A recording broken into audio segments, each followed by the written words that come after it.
We're not alive. Back in my day, they called that a pipe bomb. Back in my day, we just anthraxed each other. Okay, we didn't need to do this. Oh my god.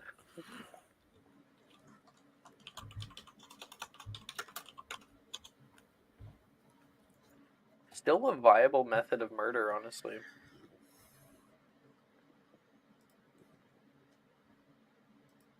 Surprised more people don't do it nowadays. It's the whole jail thing, you know. So Maya has sent it. Oh my goodness. Yep. Oh my god. It is a little pipe bomb. Oh my god, that's so funny though. No, Mom, they're like little bones for like a dog. And they're only $25? Damn.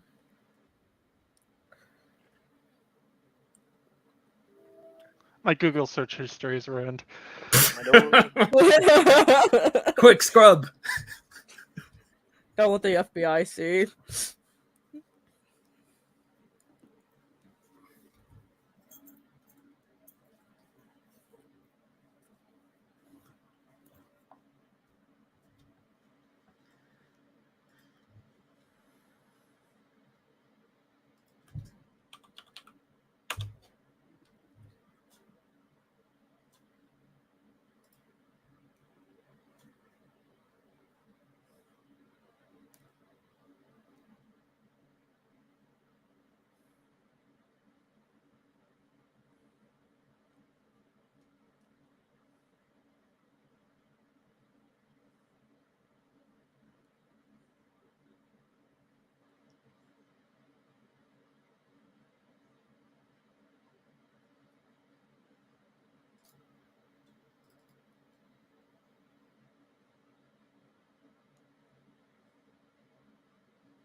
I'm back. Give the kids a hug and kiss. Welcome back. Welcome back. I didn't even know you left.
Hi, everybody. Welcome back to Magic and Mysterium for Monday morning.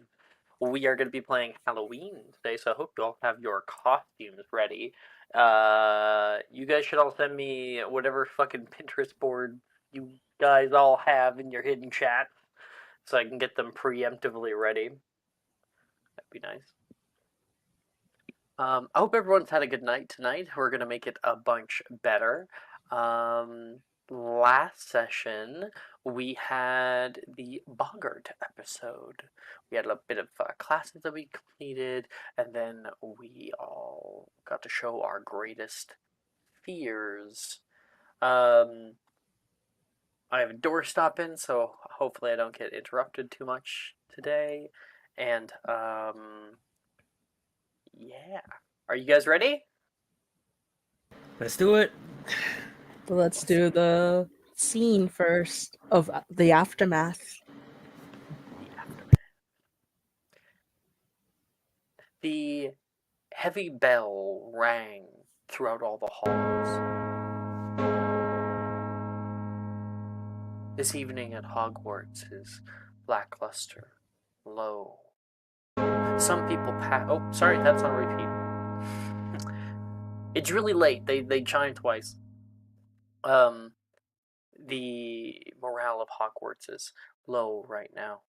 People move slowly through the halls, and you find yourselves being stared at by some of the older years. Some of them knowing exactly what you've been through, as they all had to go through it. Sort of a rite of passage when it comes to Defense Against the Dark Arts class, a cruel one at that. Especially your generation. Being born during a time of great war, so many of you have seen truly terrifying things. Have already been traumatized. Think about previous generations. But they must have seen a kind of everyday fears. We saw some of them. Heights, spiders, darkness. Nothing compares to some of the things that we saw earlier. Right now, sitting alone is a random player, and I'm about to roll for you. Let's see.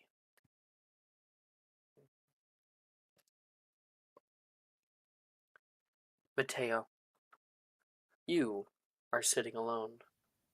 Tell me where you're sitting. Like in the Defense Against the Dark Arts class? With the DADA class has finished. Okay. So most people are walking around the grounds, sending new music to you guys right now. He was probably sitting in one of the seats that were like pushed back, you know? Like you know how a typical classroom is, but Rojas definitely has pushed them back for more layout. He was probably sitting in one of them, just trying to just get his mind off of things, and then he saw that whole scene display. So he is definitely sitting right in those seats. He's probably in shock over what had happened, especially since he said that Bogarts cannot be killed since they are technically never alive in the first place.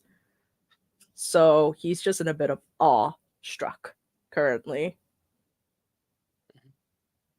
The lights are kind of low in the classroom. Everyone else has left.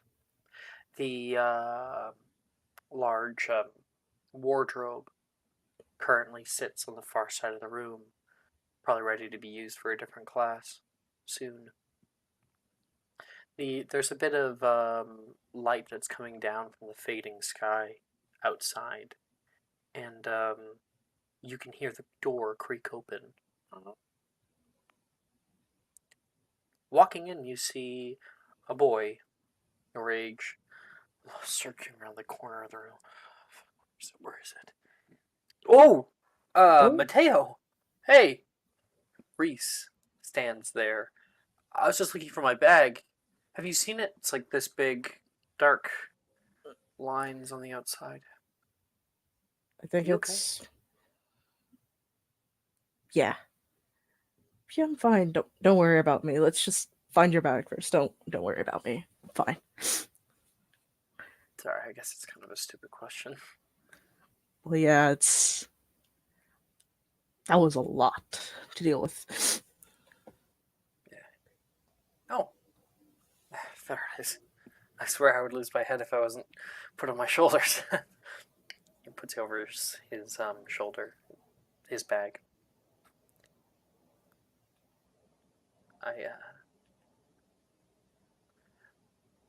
For what it's worth, I'm sorry, I guess. Hogwarts is known for messed up stuff like that. I guess Yeah, they I've like heard. to shock us. I've heard rumors in Ilvermorny on how Hogwarts is, but that sure is something. How are you though? After that whole thing. Um, I'm a little shaky still. I'm just trying to kind of put on a brave face.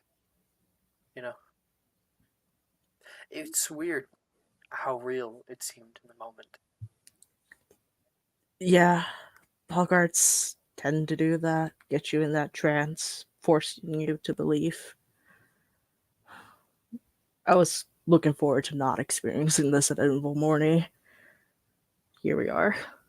But And yet you're here hanging out in the same room with it. Looks over toward the wardrobe. Here, why don't we get you out of here?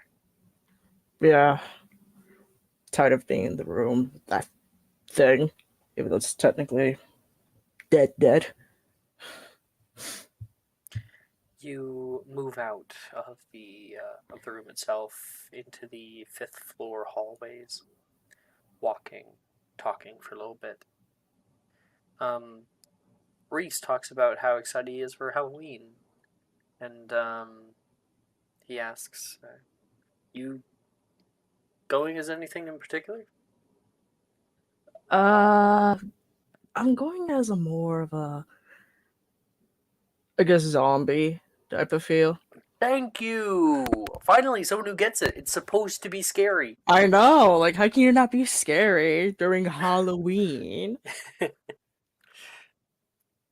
Friend of mine once had a mask that cried real blood. Oh, that's cool. That's cool as fuck. Yeah, you think it's cool until it starts leaving stains on the floor, and then it's like, oh, it's maybe a little too scary. At least I thought so when I was 6. That's really cool, though. Wish I could have seen it. I wouldn't care about the stains on my floor. And you guys walk past Abria. Abria, what has happened for you since? If I remember correctly, did you like run out or something? I don't No, remember. No, you didn't. Someone else did. Edmund did. So Abria, when they're walking in the building, where do they find you?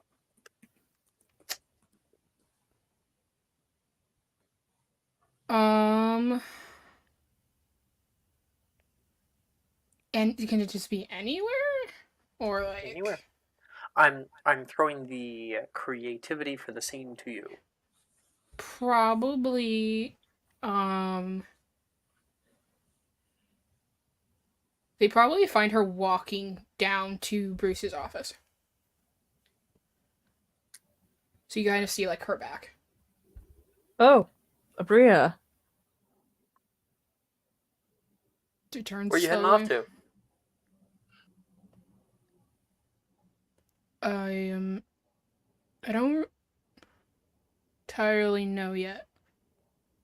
You're just walking aimlessly. Careful, that's how people get lost in here.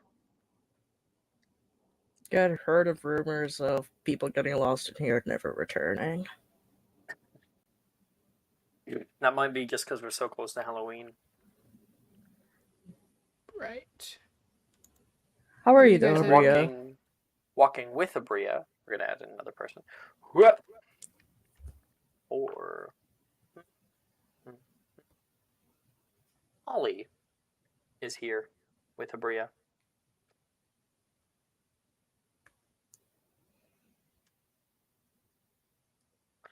Mara, are you here?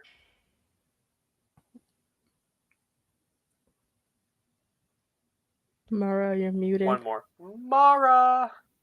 Mara! Where art thou? Oh, I'm here. okay. Good. Welcome Yeah. back. Do you need a Thank recap? No, I heard all of it. I was just like replying to a message. Sorry. Okay. Uh, Yeah, you're currently walking with Abria. Mateo and Reese have walked out.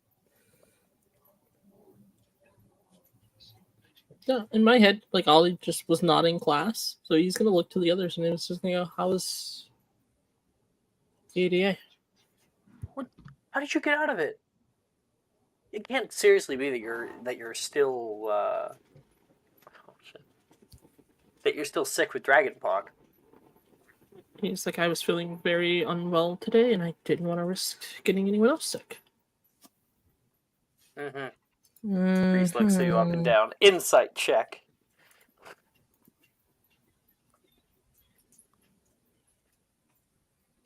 Only a 14. Right, he says. Well, you're certainly looking very hip and chipper after class.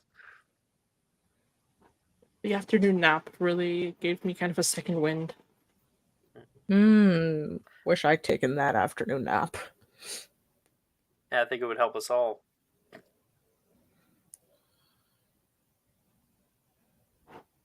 Listen, if you'd like, next time I get dragon pox, I'll pass it along.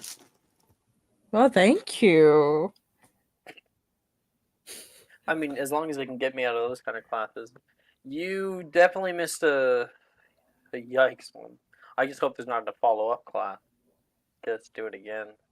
God, no. I hope not. Did Abri already kind of give you the download? She was just getting ready to, actually, like turn to look at Abria expectantly.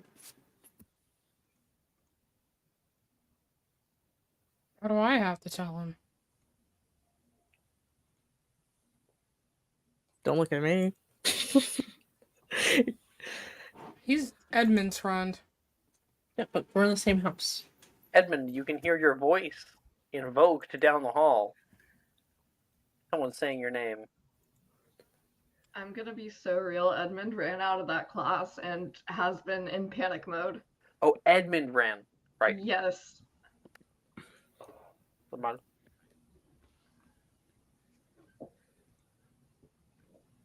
Look, it was just a class about fear. It's fine. It's done. It's over with. Right? Yep. Yeah, I mean, you have to tell me what your bocker was, though. That's...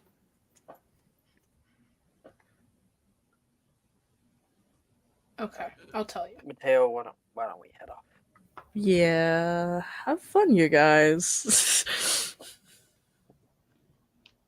See you guys tomorrow, then. Do you really want to know? Yeah, and as they leave, it's like, don't worry, I'll just get Drew to tell me yours, Reese. Middle finger. Alright, close your eyes. He's gonna look so distrusting at you. But I have to close my eyes. Because I'm going to tell you, and I don't want you to look at me while I do. Why can't I just turn around? Because I know you'll peek. He will sigh and just close his eyes. It's gonna end poorly. I know it. Alright, now close your ears. Cover your ears. I'm not gonna be able to hear you if I close my ears. Just trust me. Jeez. So stupid. He's gonna cover his ears. There's a moment. In a moment. Is Abria gone? Just gone.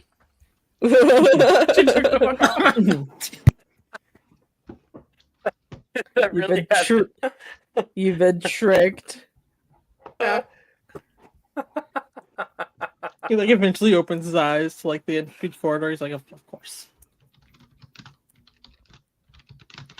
Just put a little piece of paper that says you peeked. Fuck you. Mm-hmm. Exactly. It's on the wall in front of him. Well, you win either way. Either he stays there forever. Exactly. Now you know the name of the game. Mm-hmm.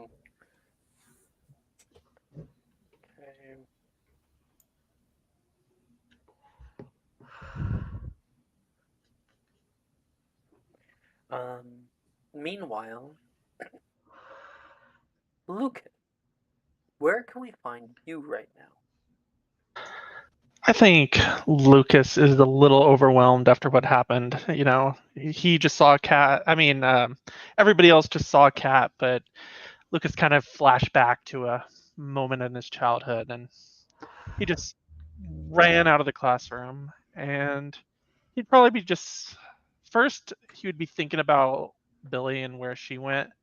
But I feel like he's so overwhelmed with emotions. He'd probably just find like a set of stairs and just would sit down on them and put his hand in his hands and just start crying. No, why did my music suddenly stop? Let me fix that. Oh boy, I'm basically getting I will remember you. You ever remember those commercials on TV? The cat The adoption. dogs. No, I'm young and full of life. Let me stop the fucking ads. 2, 1. There we go. You're sitting there for a little bit. Very, very upset. It's quiet for a while. You feel like you've found a secluded spot. One where you can just be alone with your emotions. And then you can hear a probably something you don't even perceive all the way. A few quiet steps. You don't really notice them until you can hear somebody sit on the stairs next to you and drop a bag down. I'll lift my head up and turn around and see who it is. You look up, and you see the most unlikely of individuals. Janice, sitting next to you, currently going through her bag, straight-faced, not even looking in your direction, but sitting on the stairs with you. How are you doing after that class? I'm like drying out my tears as I'm saying that, trying to hide that I was crying. What are you doing after the class? Me crying. Not the best, but that's why you have to be able to keep things compartmentalized. She hands you a stack of disposable Kleenexes. Here, clean yourself off. You look like a mess. Thank you. You know, I know a lot of people started laughing in there when they saw what I saw, but What, because you were afraid of a cat? Whatever. It's fine. Kids your age should be afraid of things like that. it's I'm afraid of cats, but it's not because they're scary or anything. It's what they represent to me. Hey, Lucas. You don't have to be explaining it to me, okay? I can see why you picked this place. There's a nice little window. Stained glass. And, I wanted to come over to tell you that this wasn't exactly the, private place that you thought it was. There's still students going around the hall. People see you crying here, they'll start thinking you're weak. And you don't want to look weak. Oh, And some people think that they can walk over you. you're right. I don't want to look weak. Thank you for this, Janice. You didn't have to be so kind.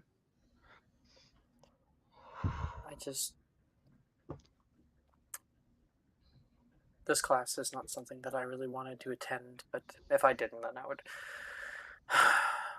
I wouldn't get my 100% attendance record, and that would be a big problem for head girl, so if you're afraid of a cat, don't let people get you down, and if it's deeper than that, fuck everybody else. You should talk to somebody, though. Someone that you actually, connect with or whatever. Thank you for this. I know exactly how you feel. I wanted to skip this class as soon as I heard it, but grades mean so much to me. It's kind of what I put my whole self-worth on. I couldn't No, you're not alone in that. bear missing it. I'll see you around. She stands up and walks out. That was weird. Never get that kind of attention from Janice. You think back to her, Boggart. He was weird. Some kind of man with Azkaban tattered robes, tattoos over him, wet hair. Look like dangerous dude. Everyone had to do it. Everyone's was equally confusing. You are able to use the, you don't blow your nose like you do after crying. Like throw that in the trash and begin walking to your common room. Yeah, I just make myself look better, kind of take like a look left and right just to make sure nobody else was watching me, and head towards the common room. You enter into the common room, and you can hear, "Just go away!" And the door slams from upstairs, and Isolt stumbles backward down the stairs a little bit. Doing You're all just right there? entering. Seems somebody is on edge. I think everybody is. That was a rough class. Hmm. It was interesting for sure. I saw bags under your eyes. Yeah, I didn't get much sleep last night. You should rectify that. It's not going to be good for your grades if you don't get enough sleep. Well, you're not the one that has to sleep with Levi. He snores. You're not the one that has to sleep with 3 other people in the same common room. Yeah. Guess you're right. Is she gonna be okay? You have a problem sleeping with me? Taylor says from the other side of the room. Oh, Taylor's here. No one knew. Where He's did so you come quiet, from? he doesn't move. He's sitting by the windowsill by the window. Yeah. Nope, of course not, Taylor. You're the best company. I meant the others. That makes sense. Yep. She goes back to reading her book. Oh, I think she'll be fine after some rest. So will you? Speaking of which, She'll like kind of like look around just to see if anybody else besides Taylor is listening in, and just be like, No. So, what's going on with the whole cat thing? Is it a one-eyed cat, really?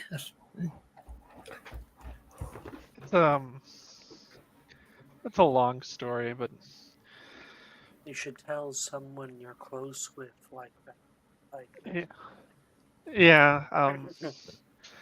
Janice's words echo in your mind. Yeah, I'll like turn around and look at Taylor, and then look at Isolde. And do you want to find a room where we don't have wandering ears? You could go for a walk. You could cast Muffliato. That would just do it. Yeah. Oh yeah, I have that spell now. Yeah, I'll just cast that. Right, should I grab us some lattes? Sure.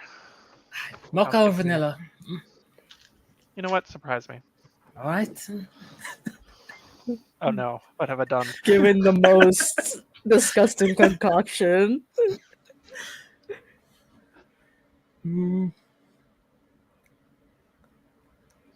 she's gonna bring you back a latte that's like quadruple mixed with caramel, chocolate, vanilla, and even like 1 pump of like strawberry syrup. Mhm. Jesus Christ. I put in a Oh. little bit of everything. It should work. Yeah. You know, I've never had one of these before. My parents always said I wasn't good for me, so this will probably make me feel better after what I just saw. I'll take a sip of it. Yeah, well, my parents said the same thing, but I think it was more out of fear of me staying up too late and into the morning hours. I take a gulp and I'm like, I'm trying to take in like all the different flavors at once, but I also don't want to offend you at the same time, so I try and hold a straight face while I gulp it down. That looks very tasty. Yeah, it was fantastic. But, Next time, perhaps just go with one flavor. Oh, is this? Well, I did say surprise me. But yeah, the cat thing is.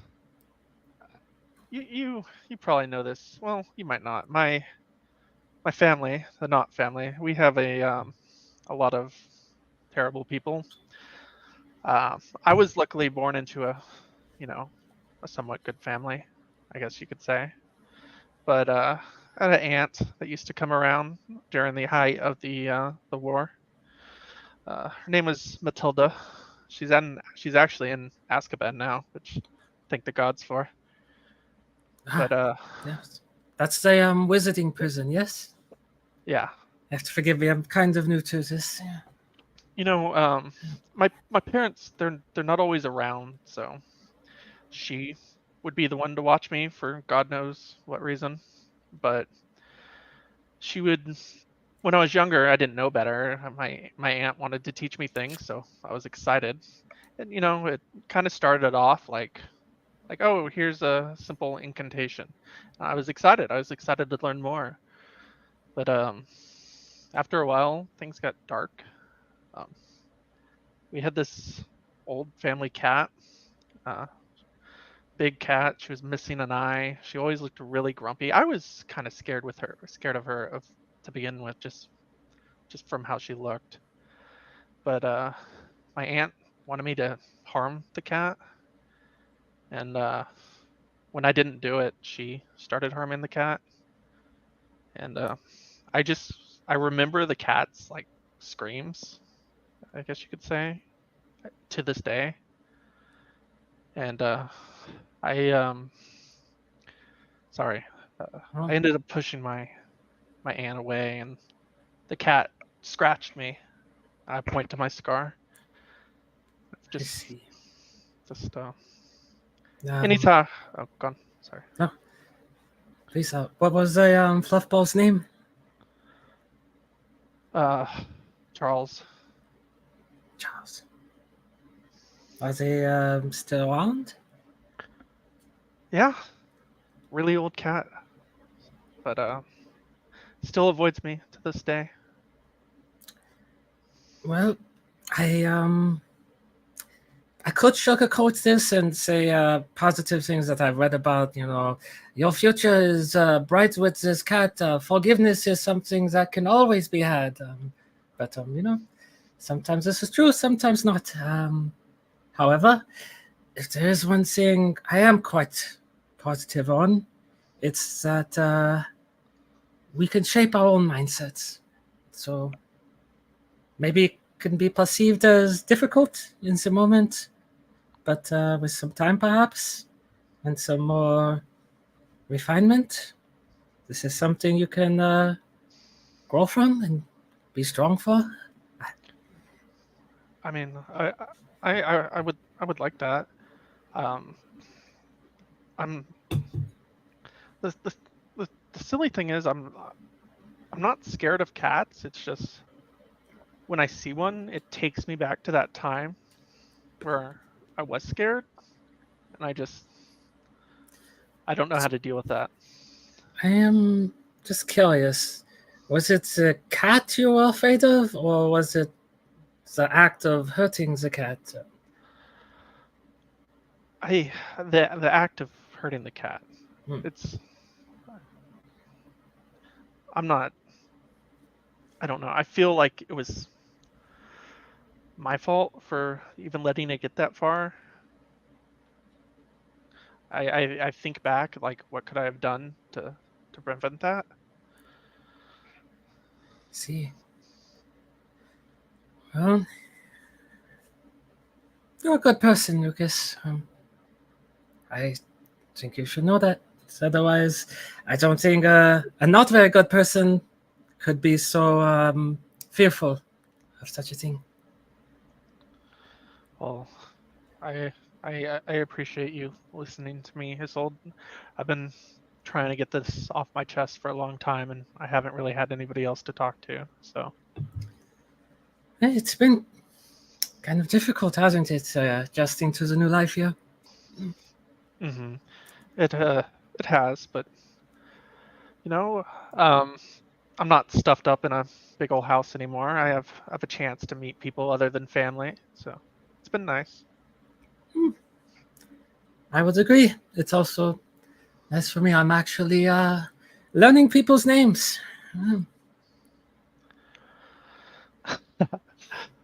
That's always good, and you seem to be getting up to lots of tricks, even if I am the target of those from time to time. Yeah. She'll give like a cheeky smile. It's like, I always traveled so much it really felt like it didn't matter what I got into because by the time it was found out I'd be gone. It's just become something of a habit at this point.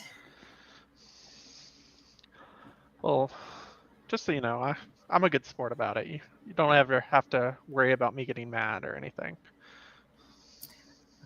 Get mad? Of course not. You're a certified accomplice. If Lucas will kind of like smile at that and say, sure, I'll be your accomplice next time you want to do something. Mm-hmm. Now, you can be my accomplice in the game. I would always play alone, but perhaps you can help me out this time. Game I would use to distract myself after long or difficult days.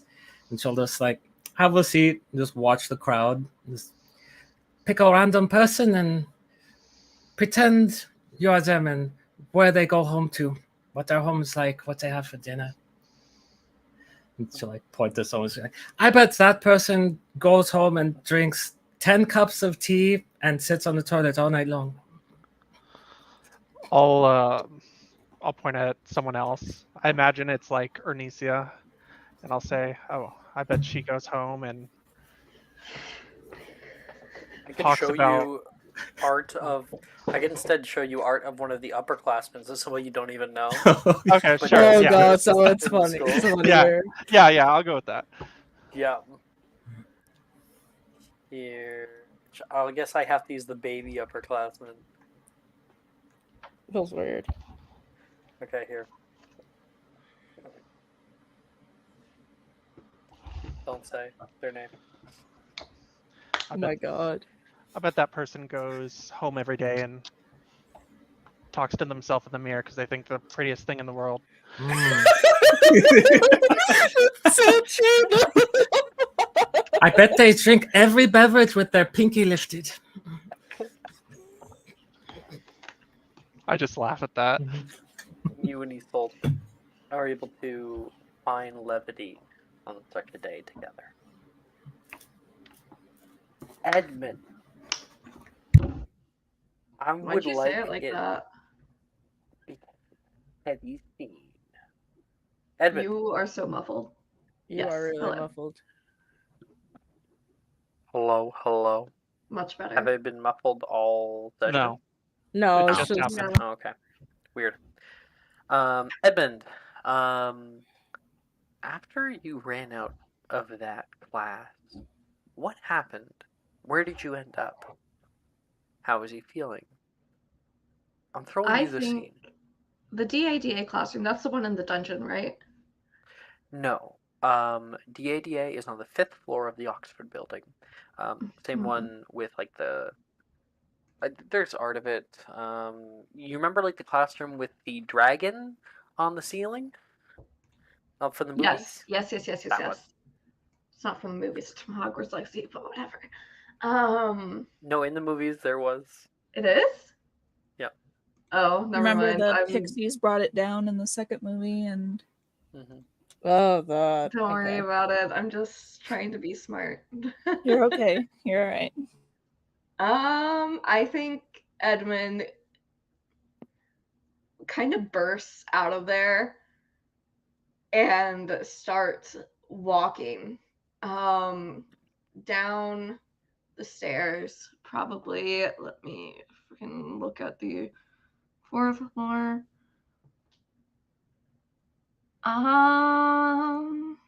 Do you want to roll me a D100? Maybe I should just give it to you, because it's just so damn cool.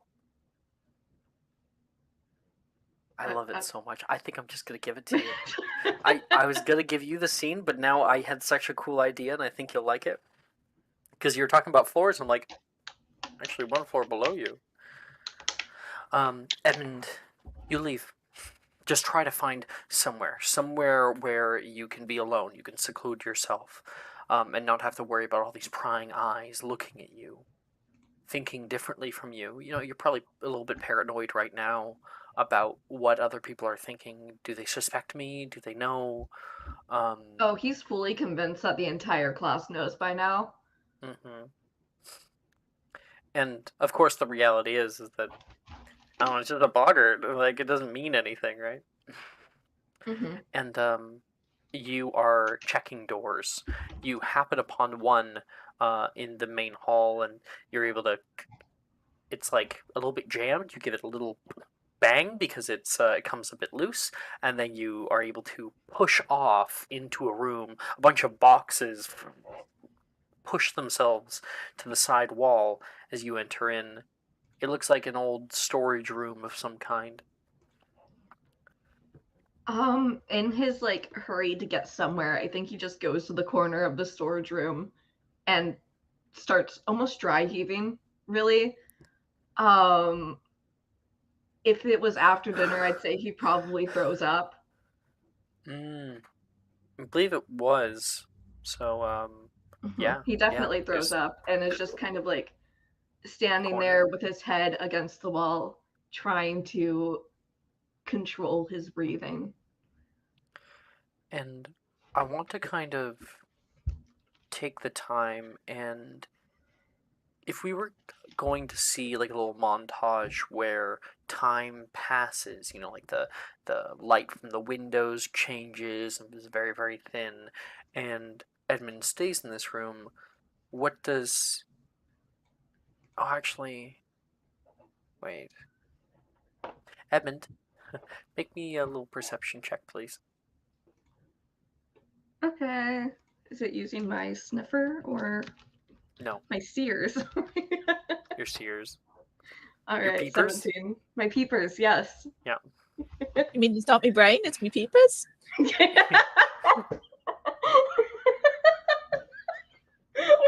I can't What with you, Jess. I Victorian child can't. just possessed you?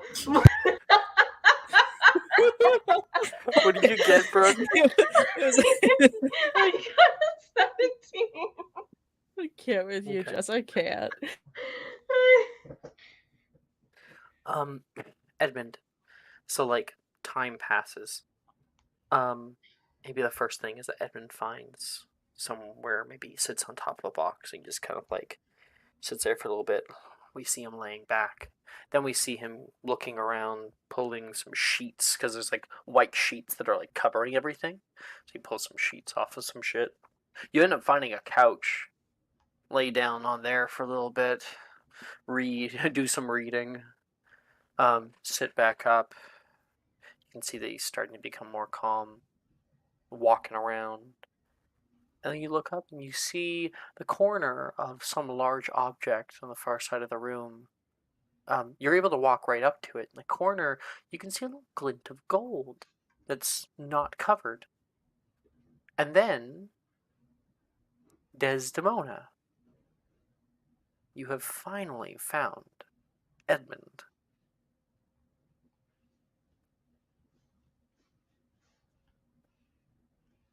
Hey, Shit, jeez. sorry, there was really no good way to alert you that I was there. How long have you been there? Like a few seconds. Wasn't like trying to sneak up on you or anything. Like standing in the doorway. She can walk in and close the door behind her. It's fine. I'm just trying to not freak out again. Is that where there's vomit in the corner? Please ignore the vomit in the corner. I don't know Scourgify, so can't really help you there. But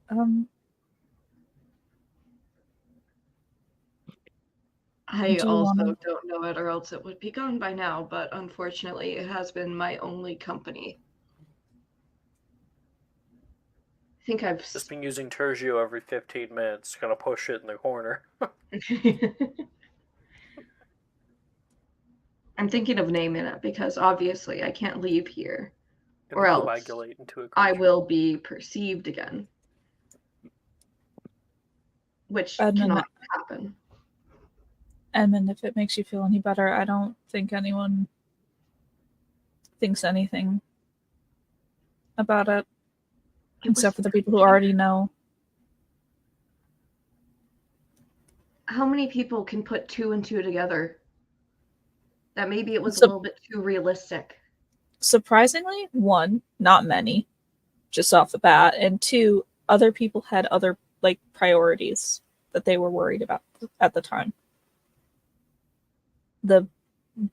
I guess the best part about it is that you were towards the back, so everyone else was kind of already shell shocked. Right. I think it's okay. I think you're okay. And unless you've gone around giving other people hints who don't already know, then I think it's going to be fine.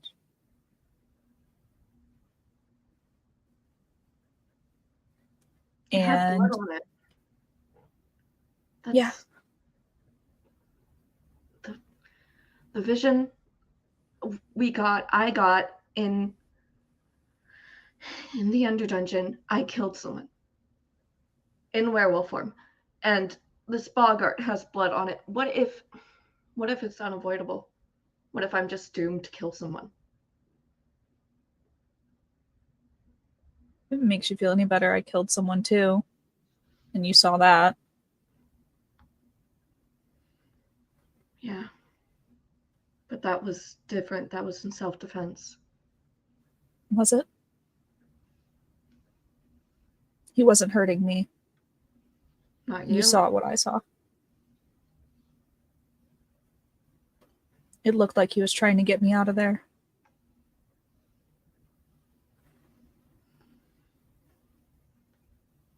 Edmund looking around you, trying your best not to listen to your best friend who's making some pretty good points. See that little glint of gold again.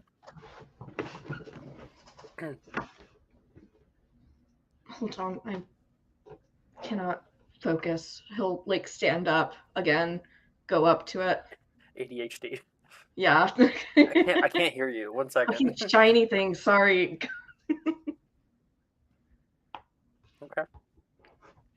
Desmond, you see Desmond walk up. Desmond. That's your couple name. Our fusion name. Oh my god, our We ship like name. mold. Desmond. Team The Desmond. crystal gems. If this was a TV show, I feel like there'd be so many ship wars. Oh my god, you're so right though. It's like For all freaks the book talk that girlies. are shipping Desmond. The people who didn't get the hint that it's like definitely an early ship where people didn't get the hint that Edmund was gay. Absolutely. Absolutely. And then after it's revealed, they're like, "Ooh, it's an AU." It's an AU. It's not true. No, guys, they're just good friends. They're really good friends. They're Yeah, not Edmund's holding joking. hands or making out or anything. Where was I? But, yeah, Demona. You can see Edmund walk toward the back of the room, where a very tall object rests, much taller than the other things around it, but very, very thin. You give it a little tug, and it's stuck for a moment. You hear a rip, and the curtain comes all down all at once. And in front of you, you see a large, wide, curved mirror with golden filigree, reminiscent of like, a French aristocratic borders. Very Art Nouveau. And there is like odd writing that's over the top of it. It reflects back your image, at least while you're not looking at it directly. Wonder why they put a mirror in here. Looks like something that would be found in the Southern Common Room.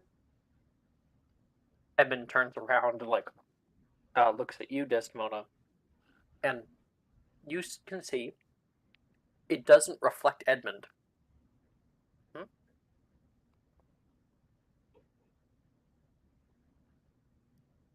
Maybe because it's broken. It's broken. I can't see your reflection. You're like leaning up against it, and I can't see your reflection at all. I mean, hold on. He's gonna like turn around to look into it. And Desdemona, you come closer.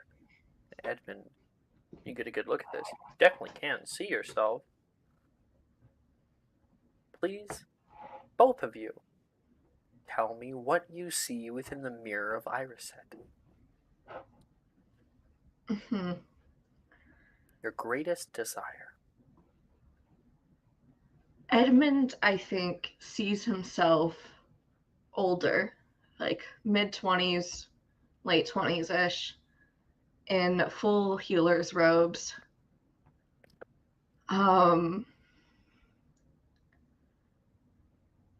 He's smiling, and it doesn't look forced or anything. And I think there is a hand that is placed on his shoulder. And when he tries to like look over at it, the face is kind of blurry, but it still has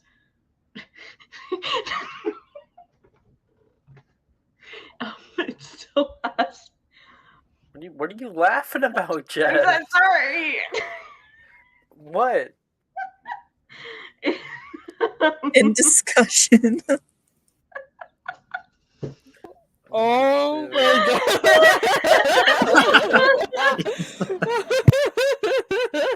It's The fact the that it's not ship censored. off center.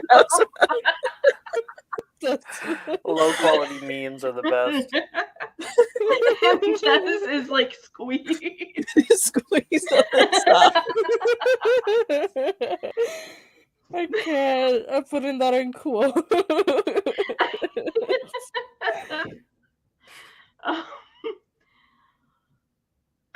The person with the hand on his shoulder, while their face is blurry, there is the silhouette of a cat on their shoulder.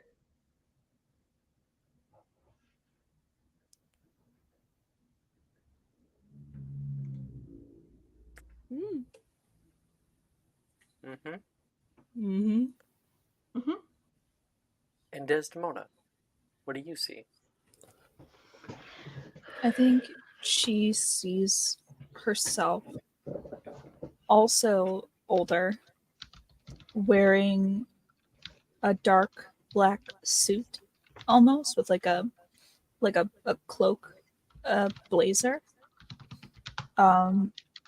She looks very. Her stare is very hard but proud. And next to her, kind of behind her, on one side there is a woman with very long, very similarly colored blonde hair, who is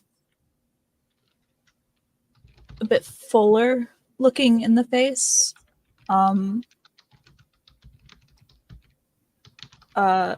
Freckles, much like her. Wearing like a very nice white dress. And to her other side is a man who looks a little bit like an old lion, with gray streaks in tawny hair, bushy eyebrows, and like yellowish eyes like hers.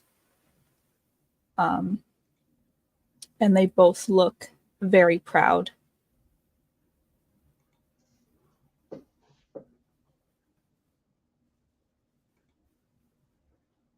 The two of you are kind of awestruck by this for a moment before it comes back to you that this shouldn't be real. What the hell is this?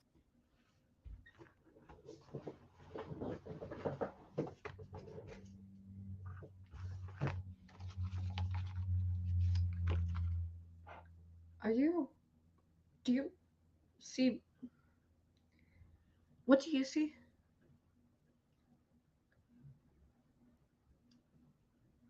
You don't see my parents, do you? No. You don't see a cat, do you? No.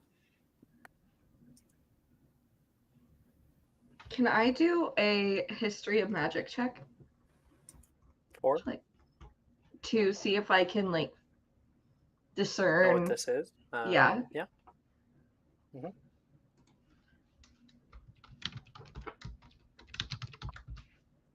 26. Yes. You get it. You take another look. Second, and you can see the inscription that's over it. That says Irised stra eru oit ube kafru oit on wosi. And you and your very smart brain are able to piece that together from what you've read about different magical objects of great renown. It is backwards. It says, I show not your face, but your heart's desire. And this is the mirror of Iriset. Our heart's desire. It's a magical object. It doesn't show you exactly, it shows what you want more than anything. Regardless of logic.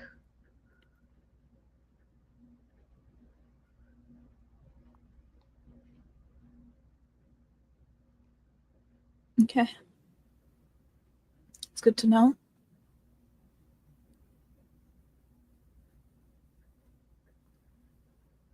Do you miss him sometimes? I mean, that's a stupid question to ask. Of course you miss your dad. But does it still hurt the same? Sometimes I can ignore it. I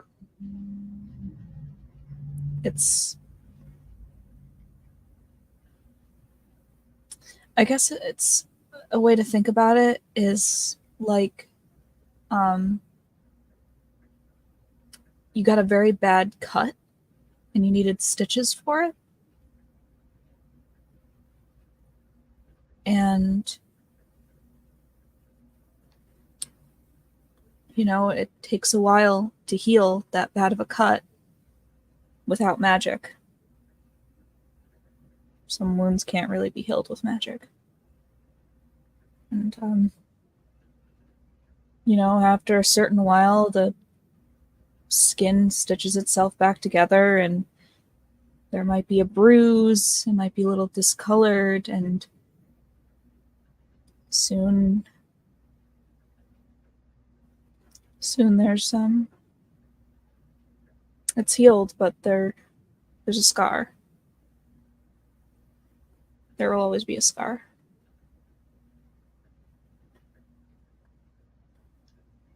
There's a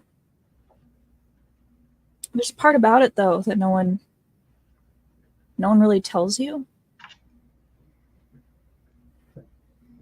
When you lose someone that young, she kind of turns to look back at the mirror.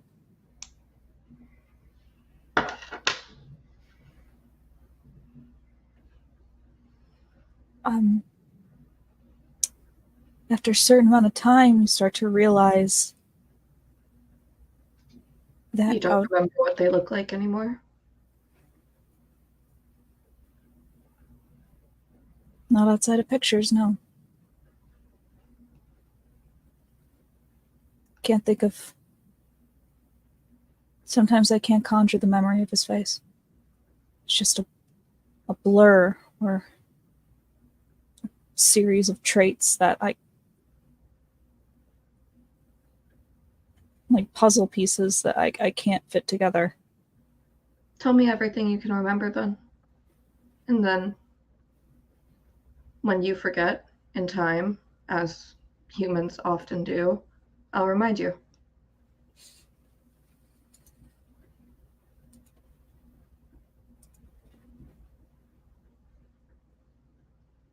He walked with a cane. People forget, but he was the head of he was the commissioner of the Aurors. He walked with a cane, but he was still incredibly powerful. He carried himself like he knew that. Like you do. I could never really come close to him. I get riled up a little bit too much, I think he would probably say. He was unshakable. You couldn't, as wild as his hair was, you couldn't find one out of place if you shocked him.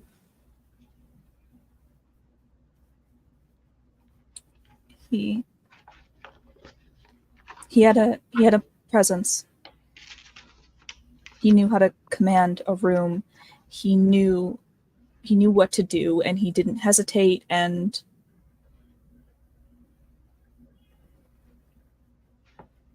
he has my eyes.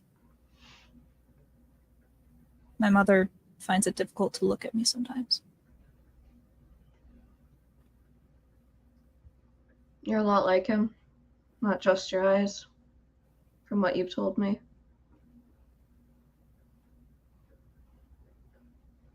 I hope to be.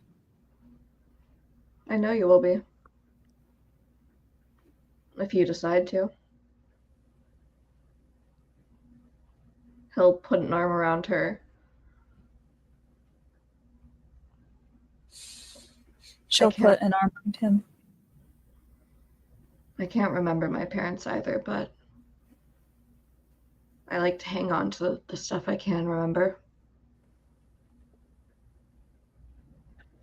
I know my mom used to smile like she had the sun in her mouth.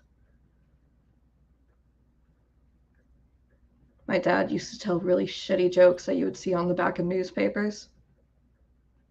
The Muggle newspapers, comics and all. Beyond that, that's all I have.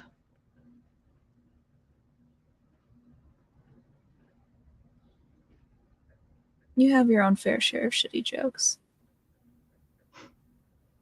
Thank you, they're mostly stolen from Wilfred. You think that's why you hang out with him so much? He's comforting to you? It's nice to be around someone who can almost always see the bright side of things, even when you can't. And he doesn't react perfectly all the time, but given time, he understands. I think you need that. You know? People who... You don't want people who would just not question anything. You know? Those types of people, they're really boring. Easy. Yeah, they're boring, and they're really easy to mess with. And I don't think he's that easy to mess with. He lets it slide off his back usually, unless it's a Bria. Unless it's a Bria. Bria's her own can of worms, though. Yeah. What she did with the Bogart, though, was amazing. I never thought that I would meet someone who doesn't think before she jumps in front of other people. I mean, people are people. They care as much as they can care, but ultimately, almost everyone I know is self-preserving. She doesn't at all. Not No. for the sake of anything. It's scary, but I think it'll probably be a good time.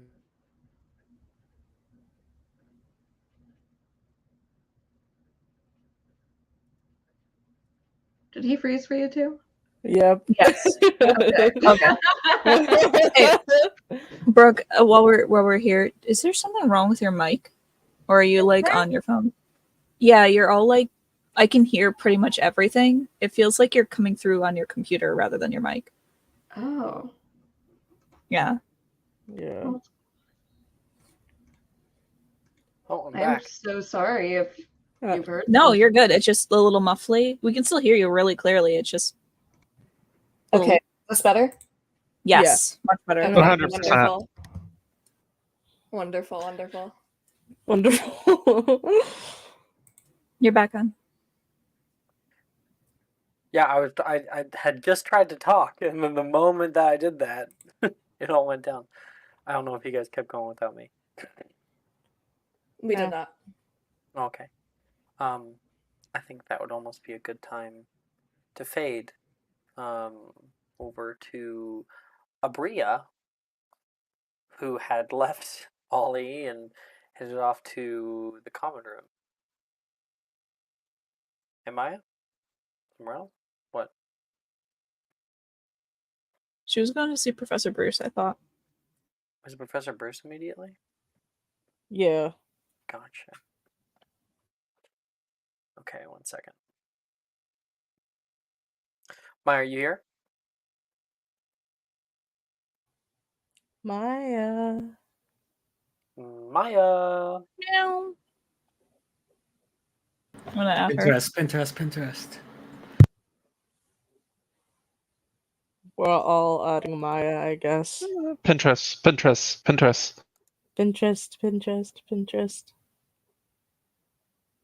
You know, write it Oreos. backwards in blood on Oreos. the Oreos. Oreos. ostriches. Oreos. No, Maya's not here? Yeah, she said she was gonna step away like 30 minutes ago. I thought she'd be back. She's not. Yeah. Oh, Maya's typing. She's typing.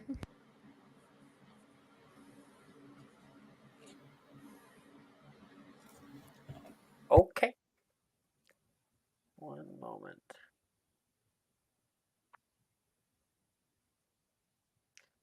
Oliver. After you had turned around and Bria's gone, you headed down the stairs. You're gonna go find somewhere to get an extra little snack or something. Nearby the Hufflepuffs, they often have stuff, or even sometimes they put stuff out in the Great Hall. And as you are walking through the viaduct courtyard, you can hear, "Motherfucker, you are alive." It is Drusilla, who's calling over toward you, sitting on one of the benches. He will turn before heading over. I cannot believe you. You know how much homework that I have been gathering for you? It's gonna like look up. Oh, did you grab it all? Yeah, when you say all, I think it's about a tome now. And she goes into her pack and pulls out a stack of papers this thick. There you go. They offer some Your kind package. of like pass on this for deadly sicknesses. I have it color-coded. There's a few folders in there. I even made a little pop-up book for you. He's like flipping through it all. Like she says pop up book and he looks like up excited. Seriously. No. Way to ruin the one good thing that would have come out of this. Are you okay? Because like we've all been worried. Mostly me. She stands up from the bench. Stands next to you. Yeah, my sister got dragon pox during summer and then I got it. What's the name of your cat? Which one? The black one. That's such a great question. That's Poseidon. I thought she said dad, and I was like, why would you differentiate like that? What? Better replace your I was so mother's dad somehow. Okay. Oh, cat. Okay. She says, you've been gone for so long, I've been seeing Poseidon have to go off and hunt on his own in the Forbidden Forest. He's gonna get picked off by a hawk or something. The hawk should be way more concerned. There's something. He worries me sometimes, that one. I wouldn't put it past the great gray eagles. Not eagles, damn it. The great gray owls. If they were really hungry. Or you had... He's gonna kind of just look around. I was just wandering. I was talking with Abria and then she just disappeared. Sounds like her. Always wanted to make an entrance or exit.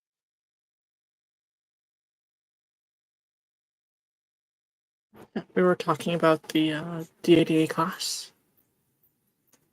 Which you just conveniently missed. Yep. I was Yeah. still feeling a bit unwell. It wasn't... And, like fake coughs.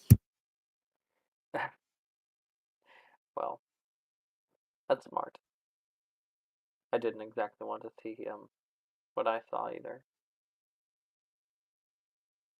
Why? What do you think you would have seen, if anything? Wait, let me guess.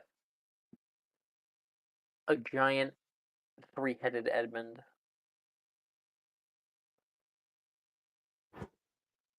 He like gives an overdramatic shiver. No, Edmund's not that bad. Abria, maybe. Three-headed Abria? I feel like that would be Wilfred's Bogart if it wasn't his dad.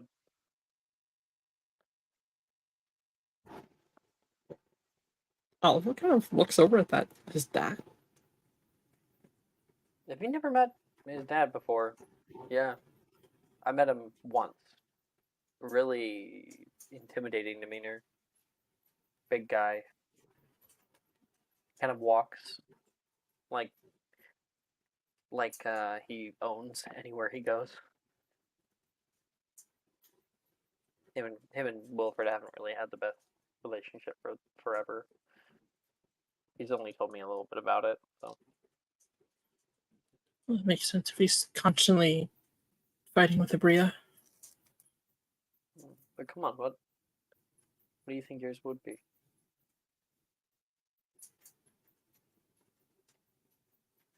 I want to be in the super secret, the super secret club. It's the only one to know your greatest fear. Who knows? Maybe I'll be able to use it against you. So to kind of give a small glare at that, seemed like I hadn't really given it much thought.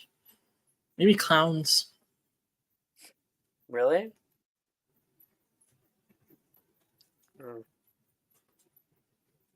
It's before anyone else tells you. It finds vampires, so.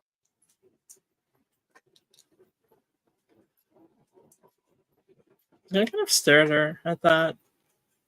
If you ever... Oh, it's creepy, you know? Attack you when you're sleeping, drink all your blood.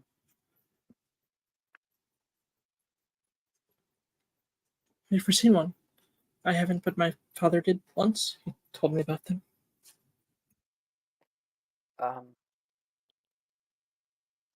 Once. Yeah.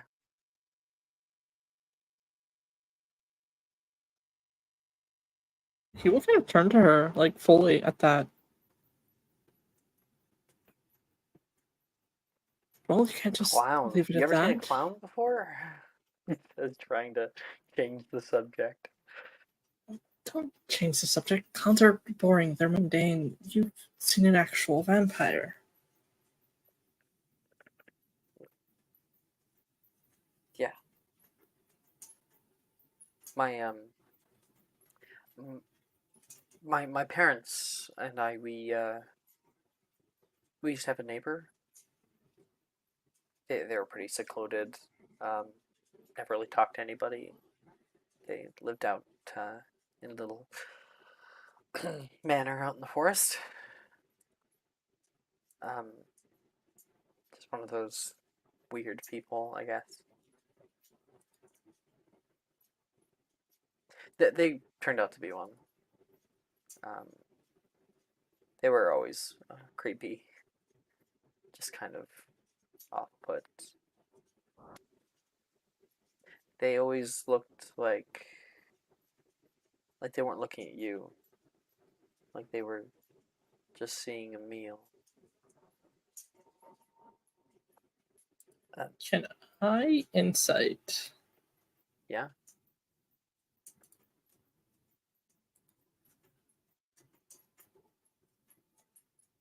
I'm gonna use my luck die to roll. No, that's all right. I got a 12. Just seems spooked by him, creeped out by them. Well, needless to say, they don't live there anymore, so that's the good part. And neither do I, so I don't really have to worry about them much.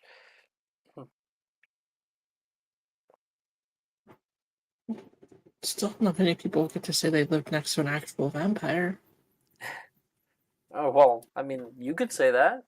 There's apparently a bunch of them that live out in the forest. Like a whole colony of them. He looks weirdly overexcited by that. Why Seriously. do you look happy? Well, in the forest all the time. I've never seen them, but vampires are pretty cool. No, why would you see them? They probably only notice them if they wanted you to. Maybe we'll see some in Hogsmeade during the festival. Probably. I read that they're not all bad. Just a little different. A lot of them actually get by on like animal blood and stuff. I mean, not that much different than just eating raw steak, right?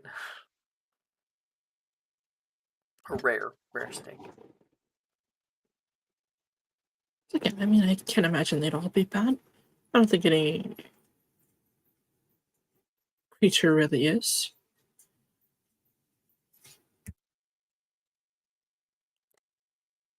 Are you heading, up to Gryffindor? Or I'd love to spend some time with you. You've been avoiding me for the past week, out in a hospital bed. I'd actually really appreciate your help working through this, he says, kind of showing the homework stack. I'll hang around while you do it. Why don't we head to the library?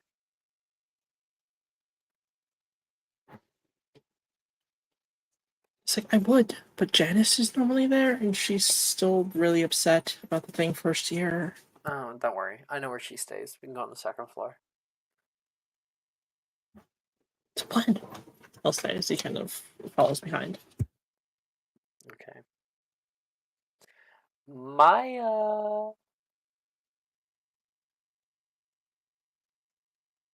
Maya. Oreo. Interest. Let's add her again. That seemed to work all right.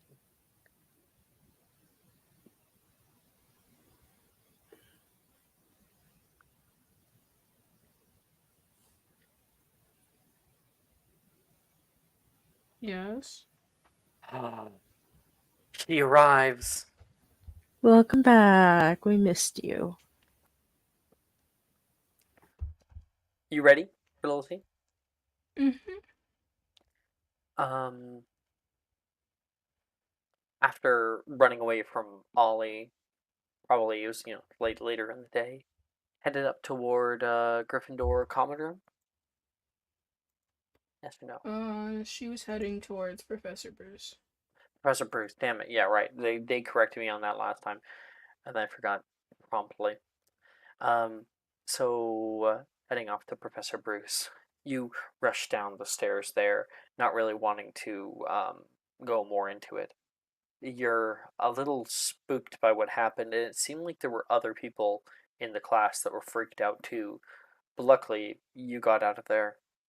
Ollie didn't seem to care too much, but I mean, it's probably best if Ollie didn't know.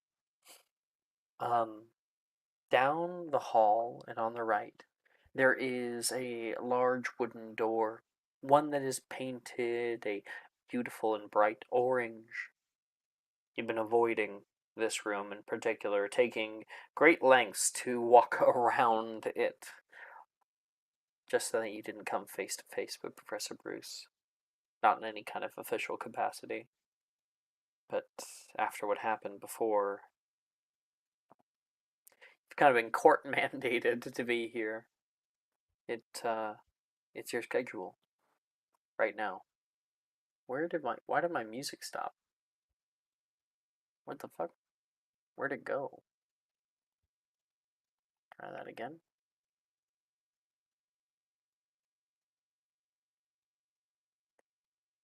Weird. There, fixed it. You can see the hand-painted sign that says Professor Bruce in a beautiful calligraphic font. There's a little bench off on the right-hand side for waiting students. And you can see lights are on through the crack underneath the door.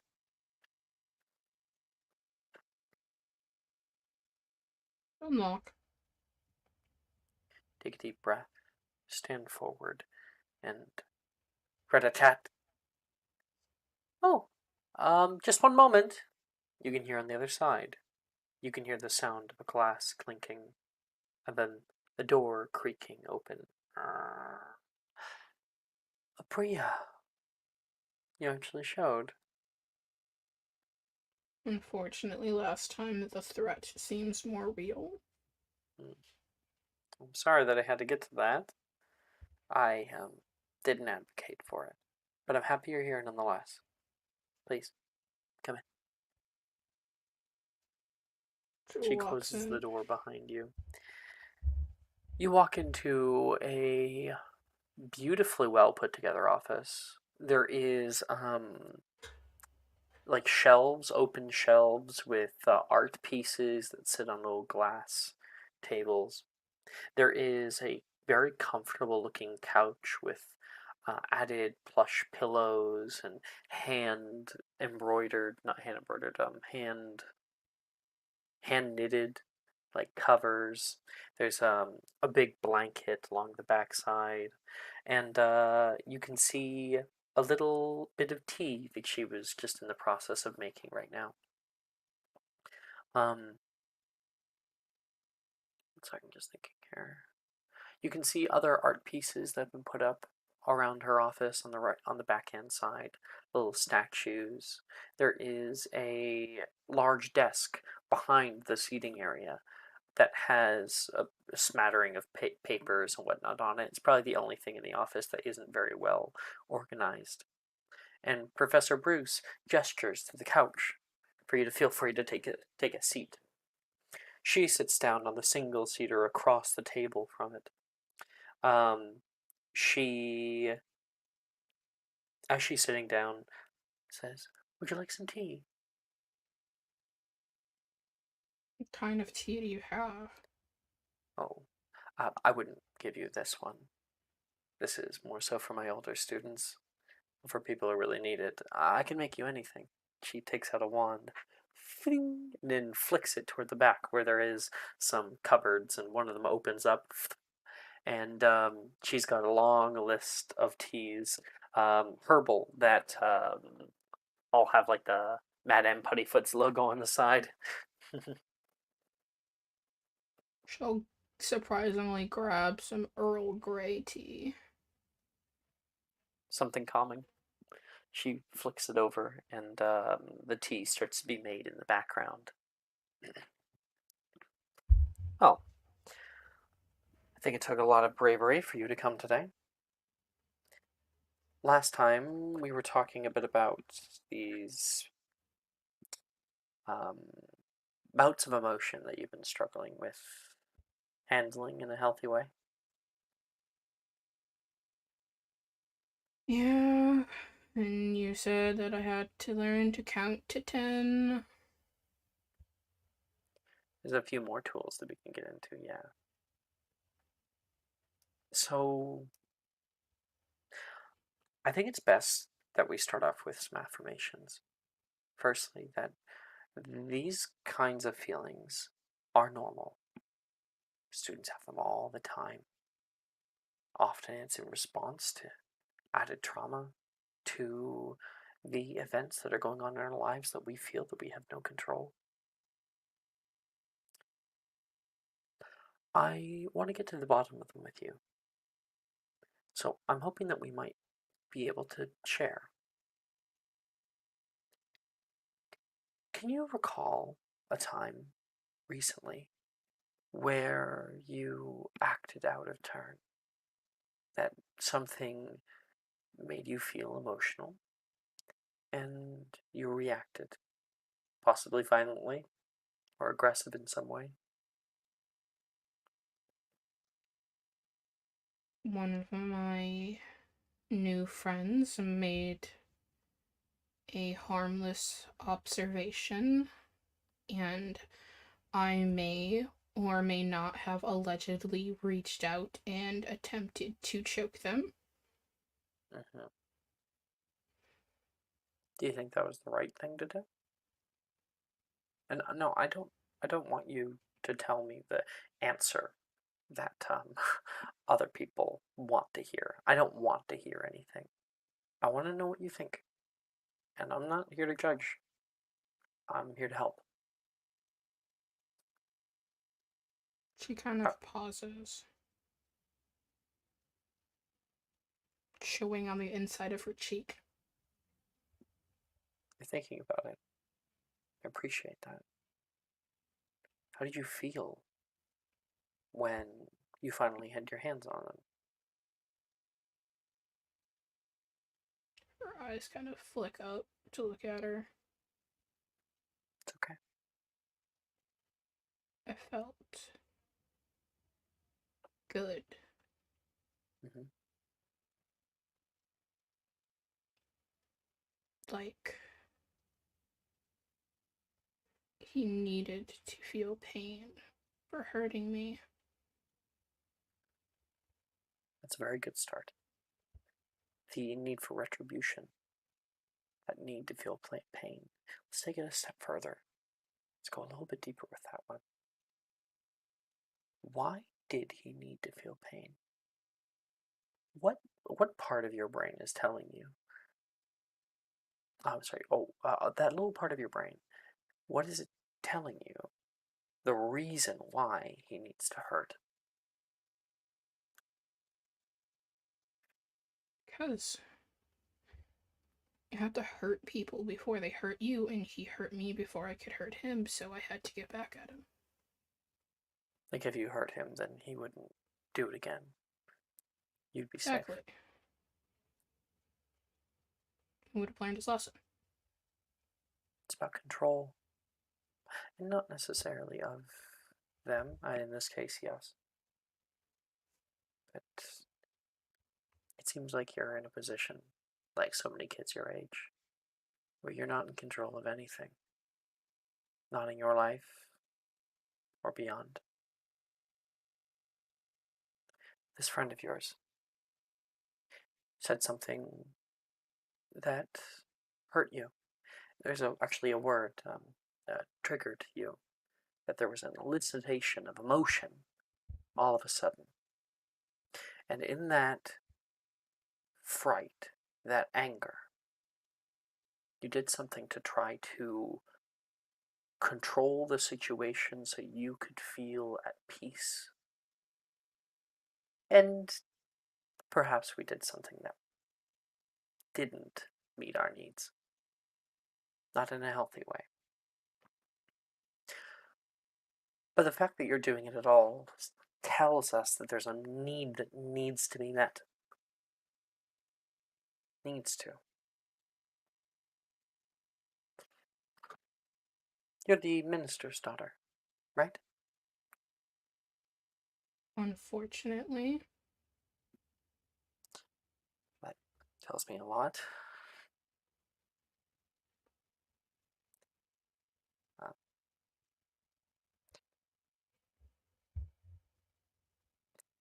I don't want to push you too much.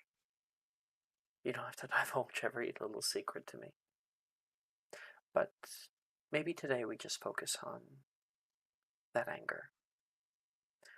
We should recognize that anger is so rarely actually anger. Often it is the body telling you that something is wrong. Sometimes people get angry because they're uncomfortable. You ever see someone have to sit on the train for too long and they start getting irritable? They're just uncomfortable. I do. You ever get upset when your favorite team loses in Quidditch? People get really mad about that. You ever seen people flip over tents and burn them? I threw a chair at Wilfred one year. Yeah, perfect. Yeah. That's exactly it. You're upset. Your expectations were dashed. You lost. You're frustrated. Not only that shows up as anger. The best thing that we can do when we get triggered like that, especially if we are going to do something that's going to hurt somebody else, is to detach ourselves, to take a step back. So when you feel like you want to throttle somebody, take a step back instead. You turn away from them. You run. You don't fight. Unless, of course, your life's in danger. I can't. I can't move when it happens. It just... everything goes dark and I just get... I don't know. I was annoyed when he said it, and then it was like something in my head just flipped. And I wanted to hurt him.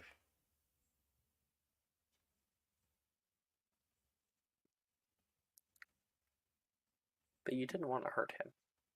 I mean, you described him as your friend. No one wants to hurt their friends. Not really. We talked about it before. What did you really want?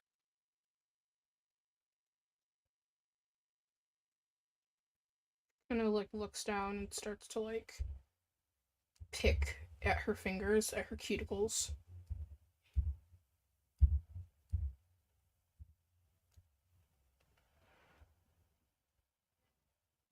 Can I tell you something? I guess I should call you Professor. That's what I'm supposed to call you. Actually, don't remember her name. 1 second, because I think she's going to give you it. Should be in my NPC list.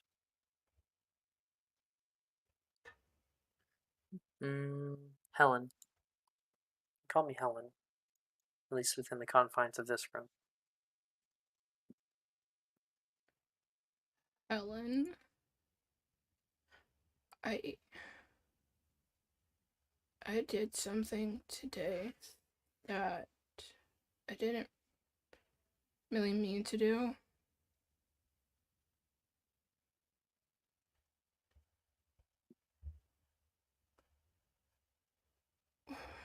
Is this about what happened in Defense Against the Dark Arts class? You heard about that? Indeed, I did. Yes. Professor Rojas and I are quite close. Didn't mean to kill her thing.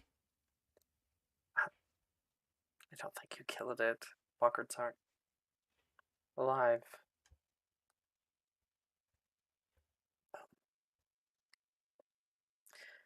I'm not quite sure what to make of it.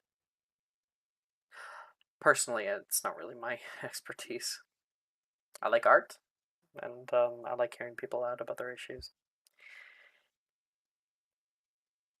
Whatever's happening there, what it's doing is it's contributing to your feeling out of control. Because you didn't mean to do that, did you? No, I didn't. People like to think that the mind and body are very, very separated. You know, that the things that we do outwardly don't always reflect what's going on inside, and there's some truth to that, but they are also much more interconnected than people like to think. Right now, I think it's fairly obvious. They're going through a lot of turmoil, and we can get to the bottom of that in time. I don't want to push you too hard. But if we're going to help you to feel a little more in control of what's going on around you, then we should start with you, with your body. Bit of an ironic thing to say to a pubescent girl. But why don't we get you in with Madame Pomfrey? Poppy's a great woman. Ever since I've known her here for the past 6 years, she has just been probably one of the best confidants. She should be able to discern what's going on, so you can find some peace, okay? Another adult who can't help me. You don't know that? Not yet. Maybe it's true. But let's not go believing things before they're real.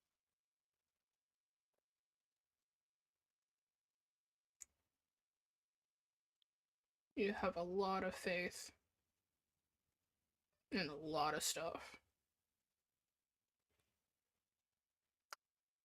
Why would life be worth living if we didn't have a bit of faith in others? Because there's always going to be someone to dash it anyways. I forgot, but in the background, during all of this, you would have been handing your tea. Alright. I think that's about as much time as I'll subject you to today. But come back on Thursday. Okay? I guess. What's your favorite treat?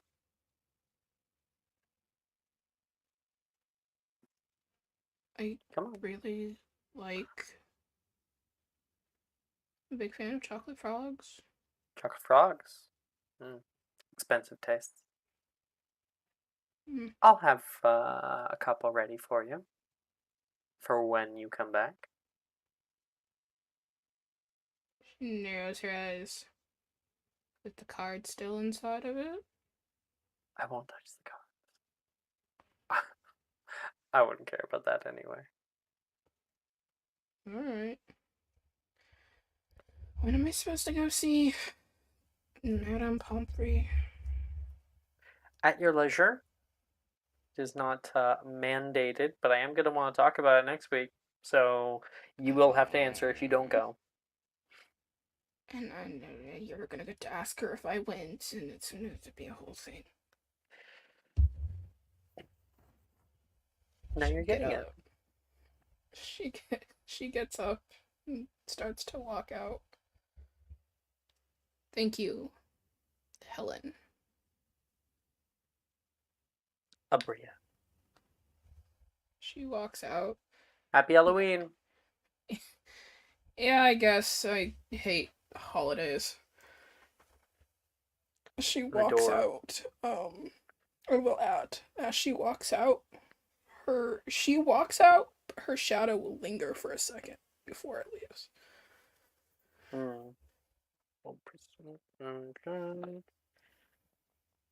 Nope, she doesn't notice. Creepy. All right. I think we should take our break there. Then we come back. We'll head off to Hogsmeade. Yeah, sounds good to me. Mm-hmm. Cool. 10 minutes.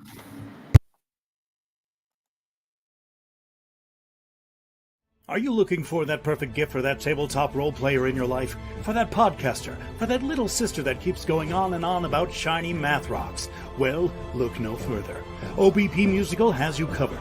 Original theme music for your characters, worlds, podcasts, and more. Has your bard written lyrics about a party member's tragic demise? Let us compose to them. Or better yet, let us write those lyrics for you.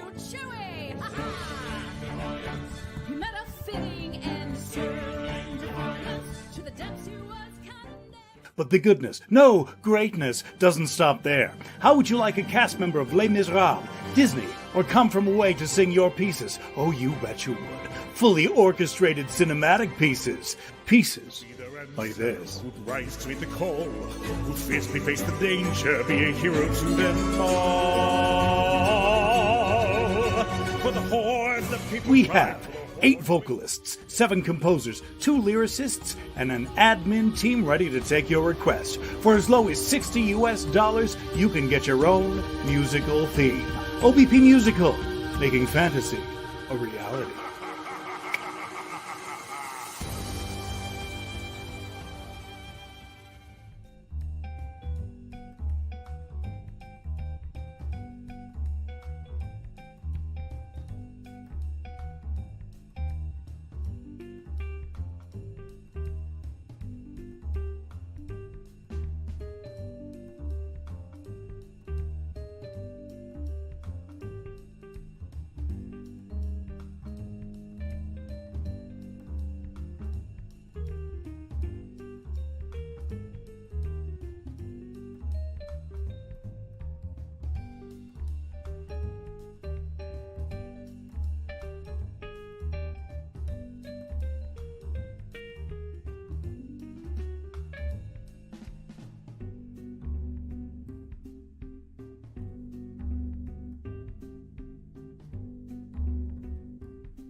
Welcome back, everyone, to an extra spooky, scary story of magic and Mysterium. Oh, Ooh. blah, blah, blah. Blah, blah, blah. Blur, blur, blur. Welcome back, buddy. The evening tonight at Hogwarts, after everyone's gone to bed, woken up, is alive with anticipation as the clock announces the beginning of Halloween night. Students hustle through the halls, their costumes transforming them into werewolves, mermaids, patronuses, and dementors. The smell of cinnamon and pumpkin teases the air as the distant silhouette of Hogsmeade twinkles through the castle windows. Giggles and chatter echo in the corridors. The excitement is palpable as the magical energy coursing through this very castle. Amid the bustle, students prepare to head to this awaiting village. Our view narrows and fades toward the clock tower courtyard, where our friends have gotten all ready, costumes adorned, and the thrill of Halloween almost on the tip of your tongue. A magical night that no one will be able to forget. Let's follow, since he went first and was last on that, I'll go with Mateo. Mateo, you are walking into the clock tower courtyard as everyone's trying to get together with their friends. Ooh. Yeah. Reese isn't with you. Levi just so happens to be with you because you guys were like walking up together from the dormitory. Lucas really seemed excited. I wonder why he got here so early. Yeah, I wonder too. Maybe he never really get to experience Halloween, maybe. Maybe that's But why. I'm feeling a bit of a cold breeze. Wait, am I zipped up in the back? And Levi turns around to you. You're looking at Levi. For those of you who don't know, Levi is wearing a large Sailor Moon outfit. You know, white with like the blue skirts and the wig with the extra long pigtails. The whole 9 yards. I think when Mateo first saw him, like back in the dormitory after they all finished getting dressed, he was so jump scared by it. What? What? Who are you? What are you screaming at? But So he he was just turned around to you, and you can see a part of the zipper. Like the zipper did get zipped up, but then like part of it like split it back open. oh yeah, just hold still for a sec. Let me just gear back up. Ooh. And while you guys are doing that, Issel, you walk up. Wow. Ooh. You two, that's very interesting. I guess We're like- looking upon Mateo, now that we have a viewer, want to get our Pinterest, Mateo? Yeah, I already sent it to you in private. Yeah, no, I have it. I'm just saying, like, do you want to get it up on screen and want to talk about it? Yeah, you can get it up on the screen.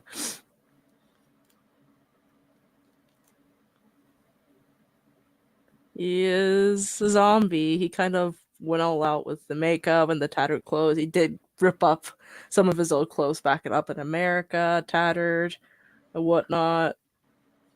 He really dedicated a whole hour of doing all the makeup and everything. That's awesome. Mm-hmm. Here, why don't you make me a performance check, not for how good your makeup is, but for if you needed to get someone's help or not. Okay.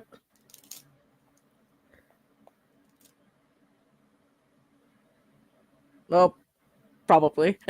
Rolled with an 11. An 11, yeah. So who did you turn to when you were like, I want this just to be a little bit better? He knows Lucas is was a hermit, so probably to Levi. Levi helped you out with the makeup and stuff. Yeah. That's cute. And sorry, so you see Mateo. He's wearing this, and then Isol. Let's find yours. Here we are. Totally inconspicuous. Mhm. Oh my god. She's got a very sort of like rustic look going on. This old like witch hat that's got the tilt in the cap. It's got like this medallion that looks just a bit cursed. She's got a little plain shirt on, and then she's got this like a ringmaster jacket and the little skirt that's got some engravings on there of like the sky and clouds. And Wait, why the T-shirt? because it's comfortable. Fair. Gotta want to be comfortable. Okay. It's gonna be like, that's terrifying. I always wondered, what's the most scary zombie? The ones that can run really fast, or the ones that are all slow and like, I'm going to eat your brain? Honestly, the really fast ones can be scary, especially if you're not really expecting it. Slow ones and hurts, terrifying too. The scariest zombies are the ones that are about to eat you. Levi says. Well, no shit. But still. Wait, zombies aren't real, right? Mateo shrugs. What? I mean, Are zombies real? He says, looking toward Isolde. Coming up from behind and overhearing this, is Desdemona. Yeah. I guess it depends on what kind of zombie. There's your answer, Levi. You good? No. I honestly don't understand why you are. And this is So Des, you'll notice, is not wearing a costume. She looks like she has done like some work with her makeup. But for the most part, she has just decided to wear normal clothes. She has kind of her hands in her pockets. She's like kicks a rock. You guys look great. Thanks. You do too, Des. Wow. Where's your costume? Levi says. He's She, in like, full shrugs. costume, so it's funny to juxtapose the two of you. And she shrugs like, I'm not a dressing up kind of person for this holiday. That's I see. honestly fair. You've dressed up quite well. Yeah. Thanks. So who cares what other people think? Nice skirt, Levi. You can swerve out on those gams. Congrats. Thanks. I'm gonna head off the bridge now. I'm gonna go jump off the bridge now. He says. Have fun. Be careful with Get that it zipper, though. I think it's a bit loose. I think Reparo. And he uses. You can see he's stuck his wand into like the Sailor Moon wand. Oh my god. Oh, jeez. Jesus Christ. Well, at least he knows rule number 10 of zombie apocalypse. When in doubt, always know your way out. True. Edmund, you and Nate are heading down around the same time. Let's quickly check what yours is. No. Which one's you? Wait, which one's you? Did you send me one or no? Send you what? Pinterest. Pinterest? Oh, I didn't know we were like sending them privately. Usually we send them in discussion whenever you call for them. Yeah. But yeah, I'll send it. Cool, thank you. This is so cute. So you're heading down right now, and Nate is Actually, I forget what Nate is. Right. Nate is wearing a full lion costume with like the mane and everything. He's got like a little crown on as well. And the two of you are walking down together. He says, I think I can like high five you with it. And he's throwing his hips toward you on the stairs, and you can see a lion's tail that's Dude, flicking to this the right. is just gonna look really weird if someone sees this. Edmund's like trying to back away from him as he's like scooting closer. Okay, mad because I mine's think longer than yours. mine's fluffier, so got you beat.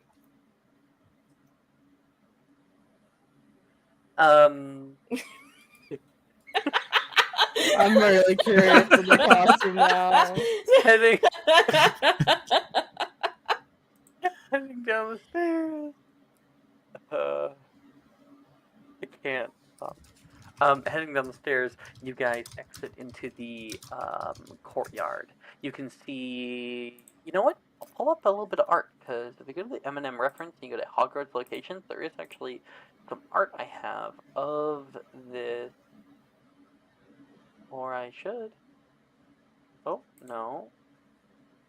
Oh, there it is. There it is. It's this one. Screen, present. This one. Okay. Ooh. So this is the courtyard that you guys are in right now. It is just I remember filled that from to the brim Hogwarts with a Legacy. bunch of different students, all with their other costumes on. And Nate says, "Hey, if you see like a giant walking pumpkin in this big crowd, you tell me." Is that your girlfriend? Girl, I don't have a girlfriend or anything like that. Insight check. Mm-hmm. What the fuck is my insight? Hold on. I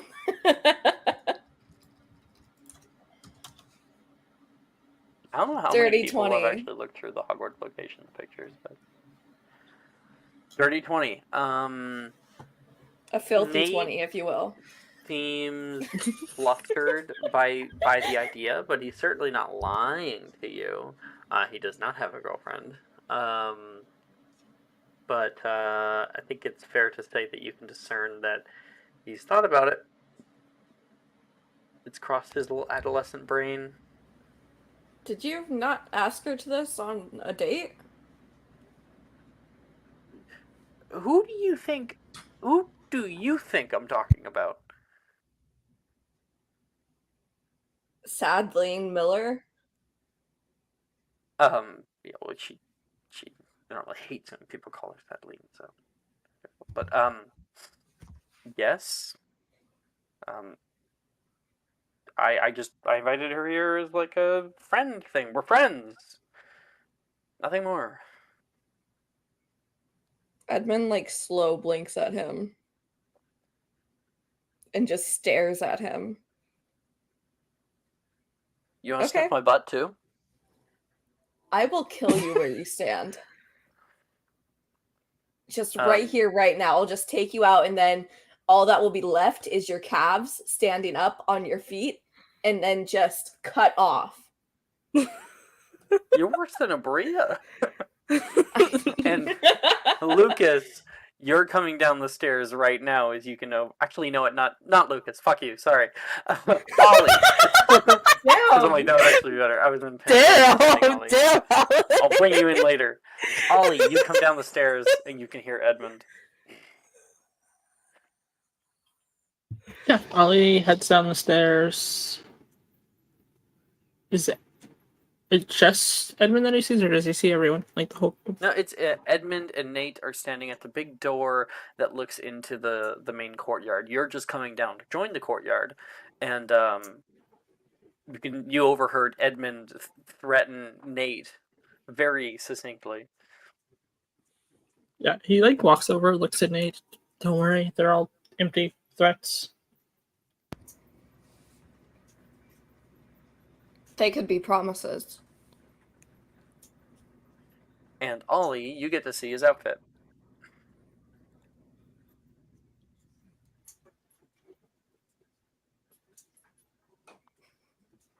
Oh, that's really cute. He's wearing a scrappily put together wolf costume. Beat up Converse as usual, patched up jeans. The ears and the tail are incredibly. Don't shut the fuck up, Jess. It is tied to his belt loop in the back.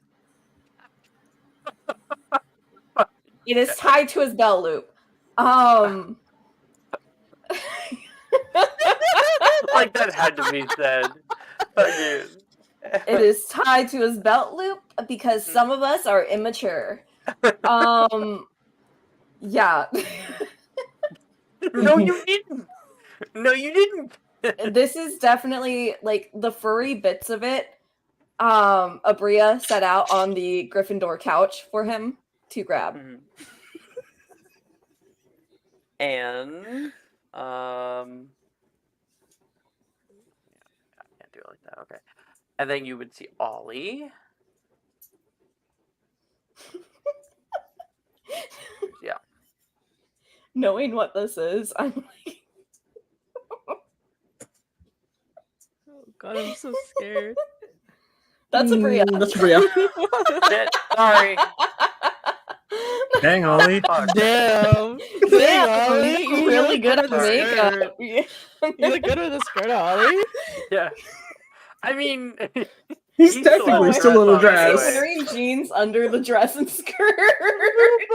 Yes. Justify it. You put on pants. Stop! The fucking knee-high socks. Edmund looks him up and down, and his What is this hand supposed to be? goes over his mouth. What's Granny? Granny. Yes, just the socks are pulled over the jeans. As though he's like scratched the wig. Alright, Please you tell playing an me. adolescent voice surprisingly well. I can't. Please tell me that's not your actual costume. You said we were doing like Red Riding Hood, and I had to be Please, Granny. please. This No. is something like an old lady would wear. I don't. Are you going to Hogsmeade with anyone? I mean, I figured I'd hang out with you guys. We have to be seen with you? It doesn't make sense if we're all in the costume and we're not together. It doesn't make sense regardless.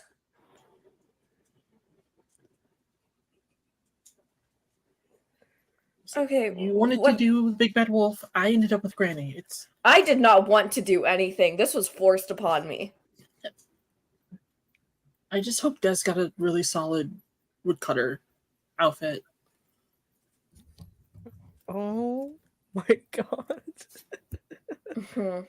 Let's go find Little Red Riding Hood. Okay. Where You Nate was guys- next to you guys this entire time. You guys moved up, and Nate's like, "Oh my, you can cut this tension with a knife." Anyway, you guys look around for a little while, and let's see if there's any others.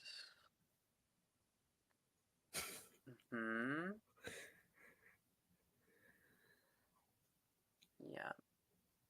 As you guys are walking through the area, somebody steps up toward Ollie. Oliver! And you can see Drusilla dressed up as a Dracula vampire coming to attack you. I came out He, of like, makes- nowhere, she says, and grabbing you. He like makes a cross symbol with his hands. She like nudges her head into your neck. See? There. Now you're dead. He will dramatically fall to the ground. His like dress billowing. Now rise, rise, my undead thrall, Drusilla says. He like pops up and does just the worst Romanian accent ever. You know what? I never thought that I'd get to see you in a skirt. Not bad. He's gonna like have great legs, right? And he's gonna like lift his the top up. Yeah. Okay, I don't know alright. most legs where you can see the crease. You know. He's like, well, I had to show the socks to match the outfit, but I wasn't putting this on without pants. Howard. You go over. You guys are looking for Little Red Riding Hood, right? Have you seen her? Also, have you seen Des? They're supposed to be woodcutter. I'm hoping they have an axe. I haven't seen Des yet, so I'm not sure if the faculty would allow her to carry around an axe, but who knows? But Abria's just over there with Lucas. He's gonna like grab Edmund and drag him over. Come on, we gotta. The quicker we get there, the less weird this looks. I don't think Oliver notices this, but Edmund's like looking bitterly at Drusilla because for a moment he thought that she would be joining them in their little trio or whatever the fuck. Halloween. I mean, he definitely brought Drusilla with, but like. Edmund's like looking bitter, and then Oliver like grabs him and walks off, and he kind of just like snaps out of it. You grab Ollie? Oh no, Oliver grabbed him, right? Yeah, Oliver like grabbed Edmund to carry him over to Abria. His expression immediately goes back to calm or focused on Oliver.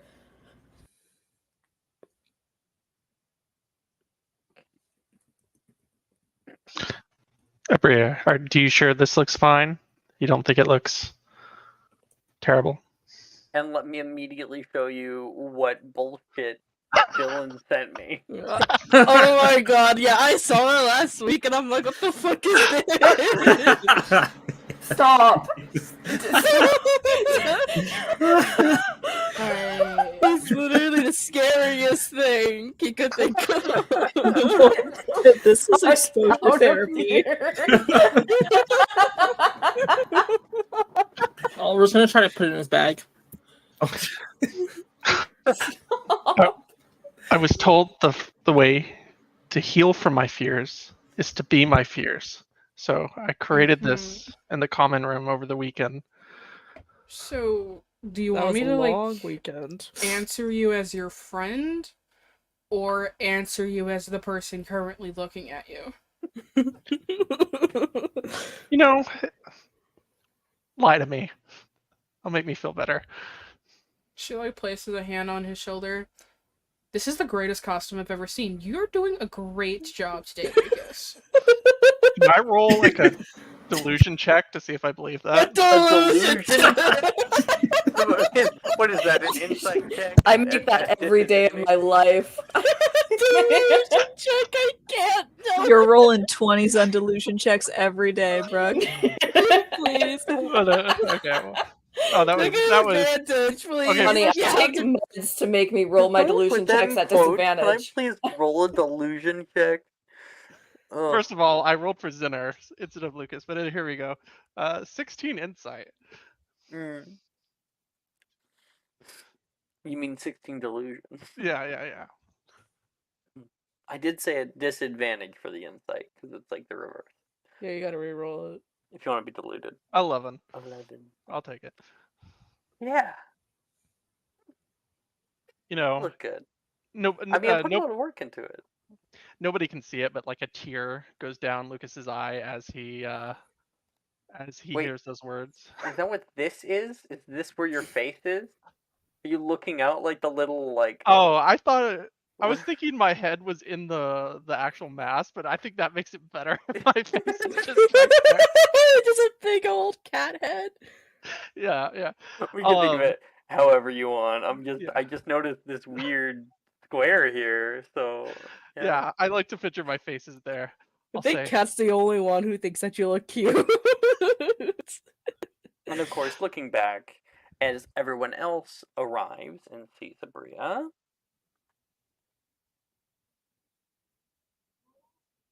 She's so pretty. Oh, Fucking choker. Very cute. Yep. I would wear that choker. IRL. Yeah, no, Bria's just dressed as Little Red Riding Hood. Your outfit looks amazing, Abria. She has to like bite her tongue from saying, "Yeah, I know, I designed it." And instead is like, "Thank you." Period. Women in STEM. Women Is in it, STEM. Deeply appreciate your compliment. Is it true the four of you have matching outfits this year? I heard you're all going as something from Little Red Riding Hood. Yeah. I actually have, I'm supposed to give, I, like, was told Des I would get them their axe, and I have it. Oh, Don't know where they are, though. I'm really excited to see her outfit. She's really good style wise, so I'm curious to see how she put together this woodcutter's outfit. If we don't have a woodcutter, I'm gonna have to, like, improvise and find a woodcutter, because otherwise the costume is off. But it's fine, I'll figure it out. I don't think she would ruin y'all's No, outfit. I trust Des with everything that I have, so. if Desdemona said that she's gonna show up as a lumberjack, he's gonna show up as a lumberjack. Exactly. I have full confidence as Absolutely. well. She always follows through. Exactly. Have you seen Sadie around? She'd be a big pumpkin. I don't know. Do you see anything orange? If I saw her around here, I don't think I'd be asking you. Oh. Do you think we would notice if you I didn't? see her. Sadie! Sadie! 1 second, guys. He runs off after her. You guys think we can move fast enough before he comes back? If we take off running now, we could be at Hogsmeade in about, like, look at his watch. That's not on his wrist. 5-10 minutes, depending on how we run. I'm not wearing running shoes, guys. You aren't wearing never shoes. wear running shoes. I've never seen you run a day in my life. Exactly. That's why I'm not running. That's why I don't wear running shoes. You should see him go around the pitch. He's slower than the rest of the team. I wasn't gonna say it. Desmona, you can see Nate running across the courtyard. Sadie! Sadie! His big lion costume.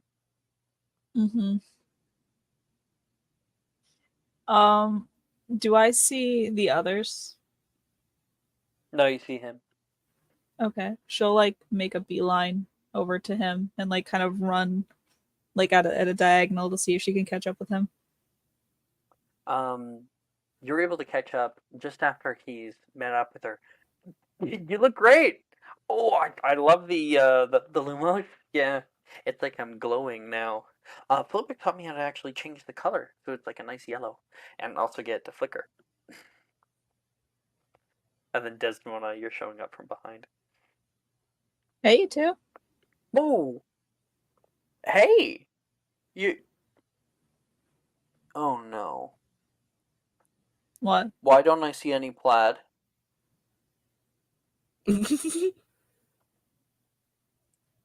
Plaid? What are you talking about, Nate? Desdemona was supposed to go to the woodcutter. You're like wearing just normal clothes. Oh, that's what I was forgetting. Yeah. Yeah, there was no way I was going to show up in that costume. Great. Well, there's about 3 people who are really counting on you. We're talking about how much they trusted you to be able to follow through with it. Sadie says, "Guys, I want you to know, this was purely their idea. And by their idea, I mean Abria's idea. And they just followed through with it. and she was the one that doled out the costumes. And for obvious reasons, it's not like I was going to be the big bad wolf. Well, And- what if you show up as the big bad wolf? Or at least as something. She kind of looks at Sadie, like with a very kind of knowing look. Halloween's not a great time of the year for me.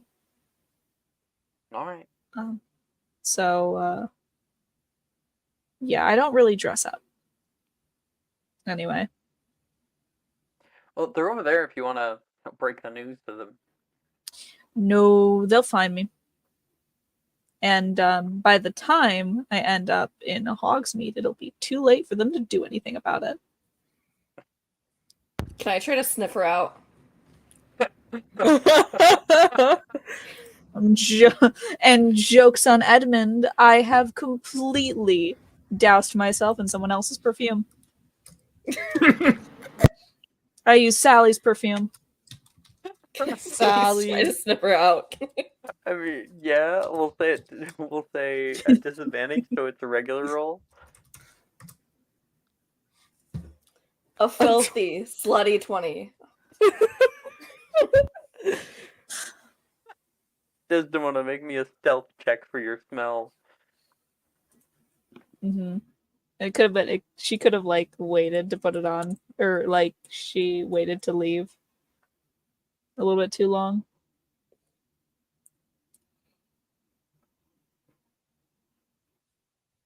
Nope. It's a 10. So she's like, and Edmund will never be able to find me. Immediately, Edmund is already there. You fucking reek. Hey, Edmund.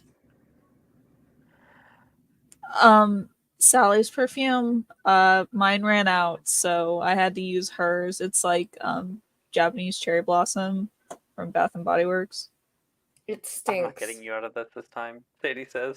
Starts walking away. She'll still meet up with you, but... You thought this should be good? Mm-hmm. Nice tail. You couldn't have just taken an axe prop or wore a flannel? I mean... Oh, let me double check my Pinterest board. I'm technically wearing flannel. You are, aren't you? Mm-hmm. Black flannel? Yeah. It's black flannel.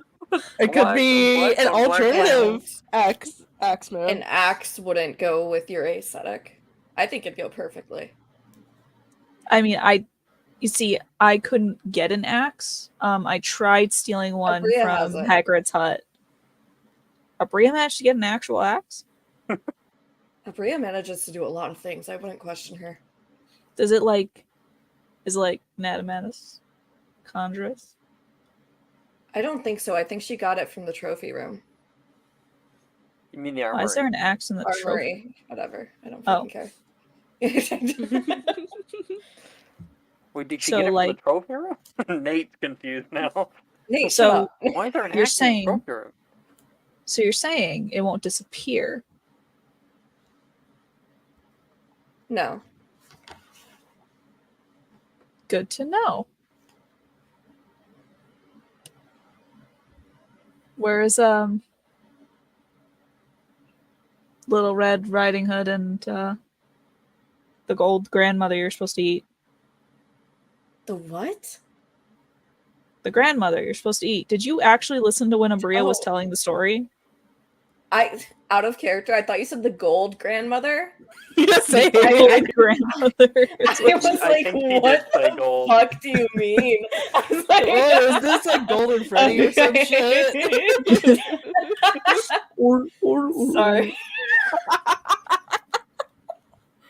Can't wait to meet you. Join They're the not hard to animatronic. Now with the bright red and all. They're right over there. Nate points them out. You can see Abria.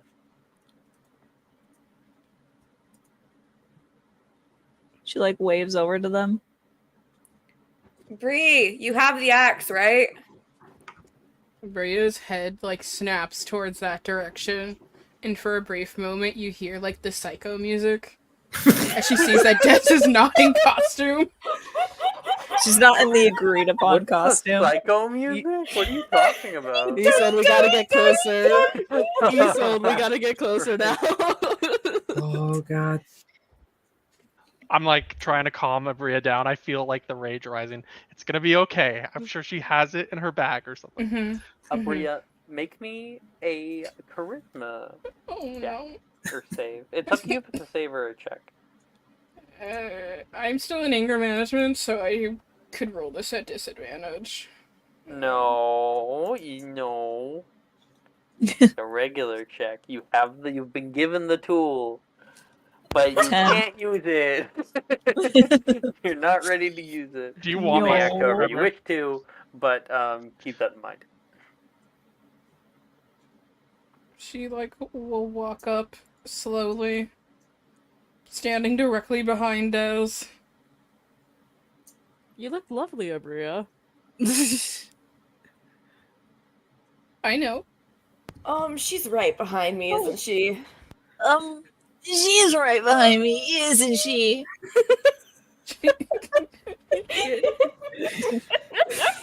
Sorry. What demon possessed you, Jess? Damn. I'm getting possessed by demons tonight. I don't know. You may make me noggin, it's me peepers. What? I fucking hate it here. I need a minute. Alright. That's the end of the session, guys. It was great playing with everybody. We're gonna fast track Halloween. Everybody go home. That's my girl, everyone.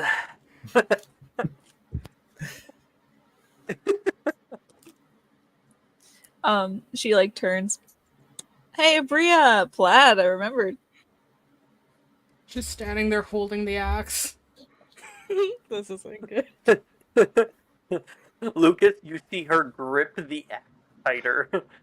Abria, can I see the axe, please? Let me have it. I believe Lucas was the one who was trying to calm her down. Oh, sorry. Yeah, I'm like slowly putting my hand on like right above hers on like the axe handle so she doesn't swing it at Des. You look lovely. Thanks, Bria. You look great. You look so cute. I love Thank the you. red hood. Mm-hmm. Here you go. Awkward cough. Yeah, oh, the axe. Yes, Mm-hmm. the axe that I'm supposed to have for I that. wonder where the, Sadie went. Well, minor No, you illusion, the don't. words don't chop her head off behind Des. No, you don't. You don't get plausible deniability. And she like reaches back and grabs Nate by the back of his costume. The tail. It's the tail. Everyone looks so wonderful and so great. I love all of your costumes. Thank Wow. you, Abria. That was She's so really supportive. lovely. So I'm gonna lean supportive. over to Oliver and like kind of whisper to him, do we need to like step in here or should we just let it play out? What kind of damage control are we running? Oliver's gonna be like, absolutely not. I wore a frock for this. Des could have at least threw on a flannel. She has a flannel. She has a flannel on. Technically It's has the a one flannel. thing. It's like the one thing. She just didn't wear the false beard or the overalls. He's like, I don't want a frock for this. She could have at least put the costume on. Well, at least she'll have the axe. She's got her nails done. No, no lumberjack who looks like this. Unless you're a woman in STEM. Go home. Oh my god. Just what have you been possessed by? Sorry. I'm fighting things tonight. I'm so sorry. Guys, what do you know? We're gonna be late. I need to go. Everyone's already left. I need to go find Nolan. Goodbye. We should go. Let's go. Holy fuck, guys! I don't even. I think We're doing a sex break. I think we should leave the thruples themselves. Oh, me? Am I part of that? Is it Maybe. directed at me? Well, I'm not dating Nate. Or Sadie. Exactly. Huh. They're dating. Nate, are we dating? Are Y'all we are what? dating? No. No, no. Oh. Can't be Did us you then. think that we were? Me Why- think the why are your lady cheeks doth so red, Nate? protest too much. The lady being Nate. Yeah. You were ganged up on. Are you saying you glad- wouldn't date her, Nate? No, I would, I don't think of her saying like that. Des or- isn't good enough for you? Yeah, are So you you really don't saying wanna that, date Nate? I'm glad you understand who wears the pants in this relationship and the other person wears a lion costume. We're not. Yeah, I we're can not. see that. The lion costume has pants. It's a Really? onesie, it's not technically pants. Yeah, technically, you could just be in your boxes in there for all we know. Mm. It's Are you in very your boxers hot. in there? It's hot if you wear anything else with it. So Is it so like you're going just the commando, boxers and a then. t-shirt, or is it like just boxers? we should go to Hogsmeade.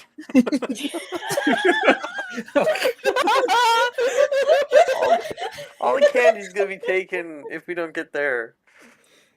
Sadie's probably beat us. Come on, and she like takes a Sadie, hold like, of his tail rolled and like down drags the him. He's ready to Right. beat. He's got his hand over his face. He's like very, very. The candy will Bashful. still be there, just like your feelings for Des. Yeah, exactly. You cannot just deny it anymore. They're gone. They make a cute couple. Yeah, I know. Mm. On the way to the village, Abria, you pass by a boy who's with his stave, walking up the hill, and he currently has on what looks to be older Gryffindor robes. His hair, not blonde now, but like a very dark brown, short, much shorter than normal, and he's got circular glasses on. Mm-hmm. I'm a Quidditch fan. I should know who this is, right? I mean, you're Abria Shacklebolt. You know Yeah. who he is even I know. outside of Quidditch. Mm-hmm. The fact that you're asking this so much. Look, I just asked him clarifying questions, okay? Excuse me for trying to understand Do I the know this scope of guy my who knowledge. was basically my godfather? I'm Draco Malfoy's daughter. Do I know who? Yeah. Yes, you do. Excuse me for trying to understand the scope of my knowledge. You're excused. Alright. Excuse me for Nolan, forgetting the person who comes over for in a Saturday Harry Potter costume is walking up the hill. Mm-hmm. She'll, like, walk up. Wow. I hope that's a good wow and not like a bad wow. Because it was No. this or the banana costume. Either one would have been hilarious. I think Delilah beat me out on that. She's Mm. going with the banana costume. That's I cool. guess if all of us in Hufflepuff went as like bananas, then we could probably end up making a bunch or a bushel. What are they called? Mm. I think that would be hilarious, and I would pay 1,000 galleons to see all of you in banana costumes. Oh, okay. Let me just apparate back to Diagon Alley right now, and you get the 1,000 galleons ready. Absolutely. It'll come in about a wire check in about 4 to 5 business days, maybe longer. He stops on the trail to turn toward you, leaning on his stave. So track up here. The air is nice right now. Can I see what you're wearing? Takes a step forward, Go for it. and he will start on like the shoulders. Oh, there we go. And then he starts feeling it. Ooh, that's very soft felt. Oh, little cape. He kind of like puts his arm around you, almost in a hug, to feel like the rim of the cape, hood sort of thing. Mm-hmm. And he kind of puts his hand very lightly down your side. You can feel like that, like kind of fluffy petticoat. Oh, and skirt. Mm-hmm. What are you? The hood. You. He's gonna make an investigation check. See how close he can get. Are you going as like Little Red Riding Hood? That I am. Got it. Yeah, I thought it'd be funny. And, Edmund's going as the big bad wolf. Oliver's granny, and Des was supposed to be the huntsman. Sounds like that didn't go quite right. I gave her an axe. It's fine. He chuckled, and there is a odd glow coming from underneath of his arm. He like grabs his stave and taps it on his hand. Been doing this all day. You can see the top bit of his stave glowing yellow. Kind of like a crackle of energy. Seems upset. It's like it's trying to tell me something. It's really annoying me tonight, too. In my experience, if something's trying to tell you something, you should probably listen. Yeah, and there's a small pulse from it that happens, and you are overtaken, and you find yourself in the flash of a vision. Where'd my oh there it is. And you can see where's yours? Maybe I don't know. You can see a flash of like people screaming, people running right now. There is that you can hear the shattering of glass and people running away down the streets of a Halloween Hogsmeade, and then you're back. Oh, ow! Oh shit! He holds saw onto that his too? stave. Yeah. Uh, don't worry about it. Sometimes I've been getting weird stuff with this anyway. They're not always very accurate. Uh-huh.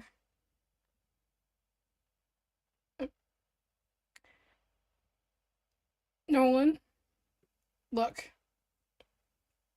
You are one of my best friends. Mm-hmm.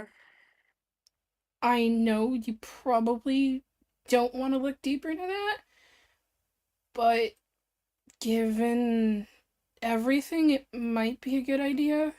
It's Abria, it's nothing. Okay? Nothing. Alright. And coming up the hill, the rest of your friends who are maybe a little bit more slow pokes are walking fast. Jeez, You can overhear walk them. fast. Hey, Mateo! Nolan yells up toward you. Or down toward you. Hey. Village is just over the hill! I'm sorry, what did he say? I missed that completely. Oh, sorry, yeah, my Chris. Village is just over the hill, he yelled. Great! Finally!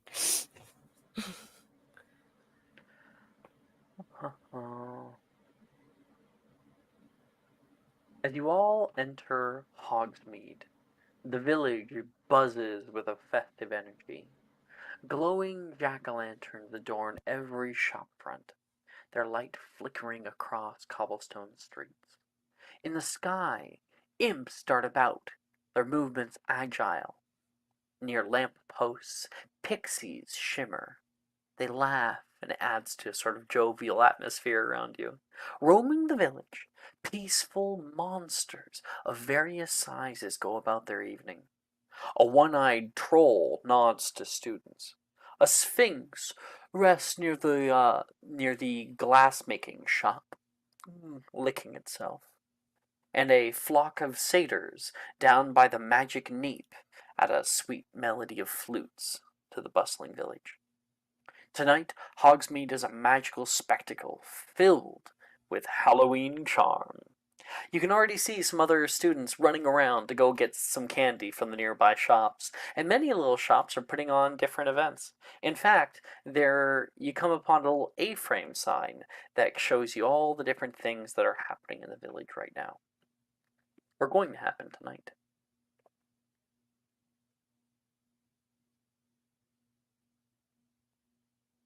Second.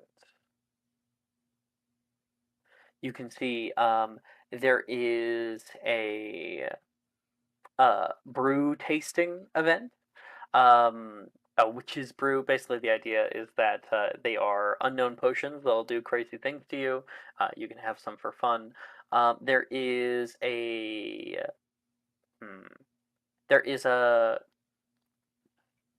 animal Halloween. So they have like the the magic neep, I think it's called. Here, let me get the map up for you guys, so we can actually look at this like this. Boom. Here we are. So we're coming in down here. Brood and Pack has a few of their animals walking around right now in costumes of their own. You might actually be able to find some all around the village. There is a dance party out by Hengist Square right now. There is some fireworks going over Wiswater Falls. There is spooky storytelling out by the cemetery. There is a pumpkin carving competition out in Hogsbreath Park. There's a ghostly parade along Pilgrim's Way, and they're probably going to be going around Charmweaver's Bend as well. And there is a haunted house. Ooh! Where they put on? Where do they put it on? Yeah, there's a haunted house out by Dogweed and Death Cow.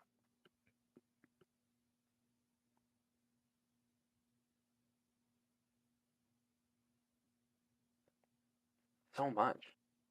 I mean, I just mostly want to get candy. And you get most of the houses down the low road, Nate says.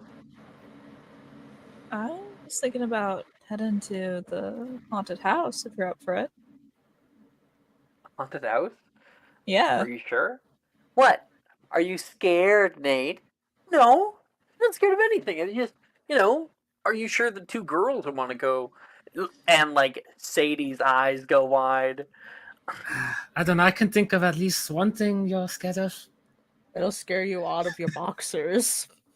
You need to stop listening to Logan. You know that? I'm not scared, but getting quite parched. I think I'm gonna head to the Three Broomsticks to chill for a bit because that was quite a hill to climb.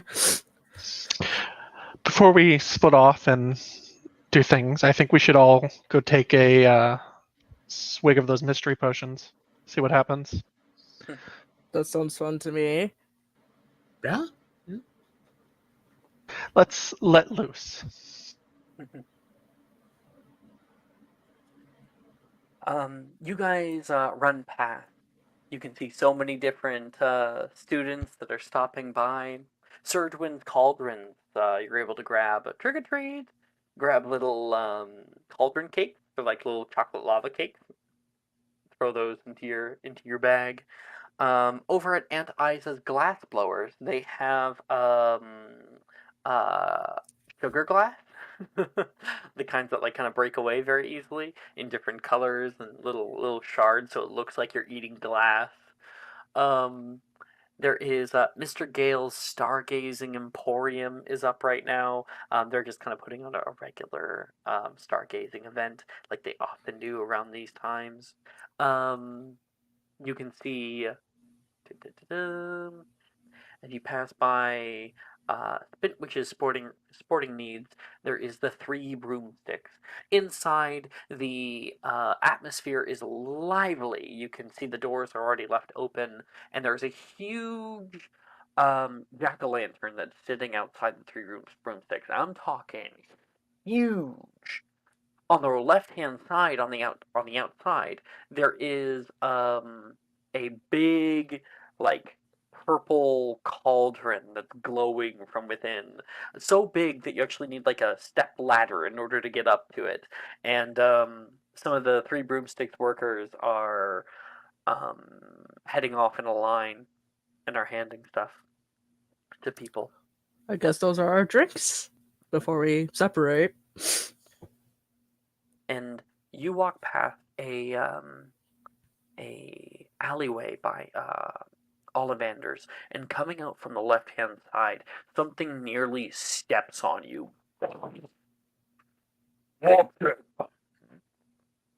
You look up into a 8-foot tall, like frog-like thing that just spoke to you. Either it's an amazing costume, or that's something you've never seen before. It wipes a bit of saliva off of its huge, wide mouth and stomps down the road across the way toward the 3 broomsticks. You can see it cutting in line. How lovely.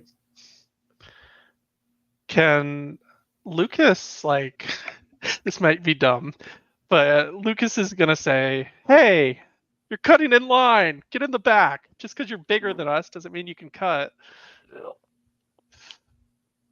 Yeah, sorry. Yeah. I don't know him. Yeah, we don't know him. The guy Who's that? By the bell. Yeah. Like, Yeah, who's that? I don't know him. Who are you? Crisp. You're cutting out. Chris, Shit, I'll turn off the crisp. And just who are you, little cat? I just meow at him.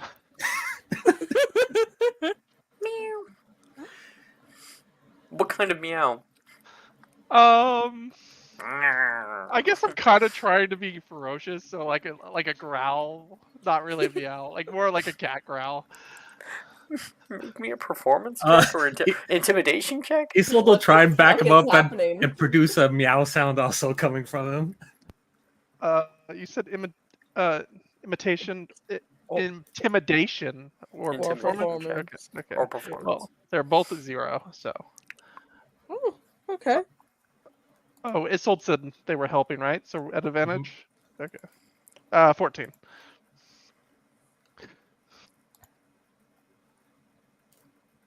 Oh, Alex is gone again. Sorry. I'm back. Oh. 14. 14.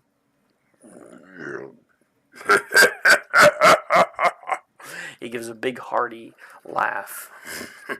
Funny little cat.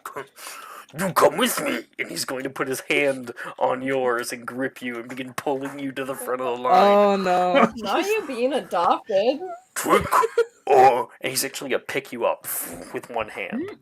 Trick or treat.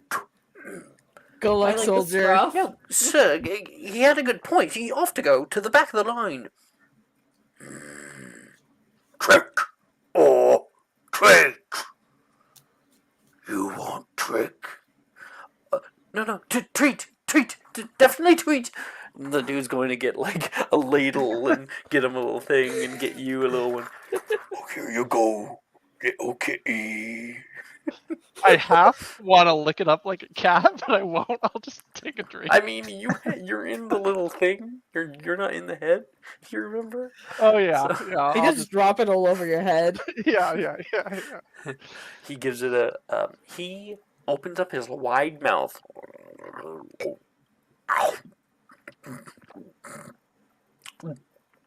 Eats the cup in all. Yeah! He screams out a sort of victory pose, and then he goes, Hogsmeade's the best this time of year. and he begins walking away, and all you guys are like, Lucas? Should we get him or just leave him? Can I try and get out of his arms? Can Isol just scare him and let go of the cat with the minor illusion? Would I? No, I don't. I'm not in magical creatures, but I'll just like you made I'll me on. ask the group like, hey, does anybody know what trolls like that are really afraid of? Trolls are really afraid of. I'm in magical creatures. Can I try to make a check? All right. No, I don't think I'm proficient in it. I'm not proficient in it. Oh, what's your modifier? I think maybe It's I a +4. maybe I should do it since I have a +5. Maybe. Somebody. All right, it's up to you.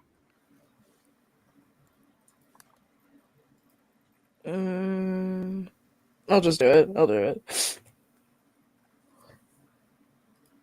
I'll be fine. I'll be like the cat in this new cave of his. 22. Mateo, that is not a troll. That is a froghemoth. It's not a troll. It's a froghemoth. Zorgog! I just remembered his name! I was thinking about it this whole time. I was like, what the fuck is his name? I know his name. His name is not Gorgug. Zorgog, isn't it? No. You're wrong. Zorgo. I love how you were like, Zorga! And I'm like, what the fuck are you is his talking name? about? It's Zorlog. Zorlog. Zorlog. Okay, close enough. Fuck. You were Women close. can't have shit here. Would I know what it's afraid of? What it's afraid of? They're afraid of fire. They're afraid of fire though. Okay. Tess, you remember how you lit the big leaf pile on fire? Oh, I did what? The leaf pile. Mm-hmm. I'm going to conjure a cat right there, and you can make it breathe fire.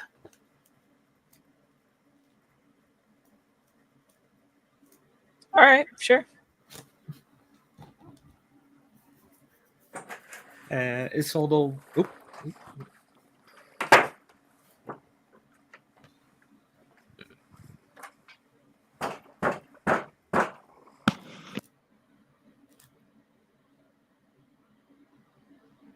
You guys can continue if you want. Are you gonna ignore me? Would you like us to take Tep? I want you guys to continue. I'll be right back. Alright, so we just need to figure out what kind of cat frog hemots are afraid of. Dragons. A dragon cat. Haven't thought about those. What other animals?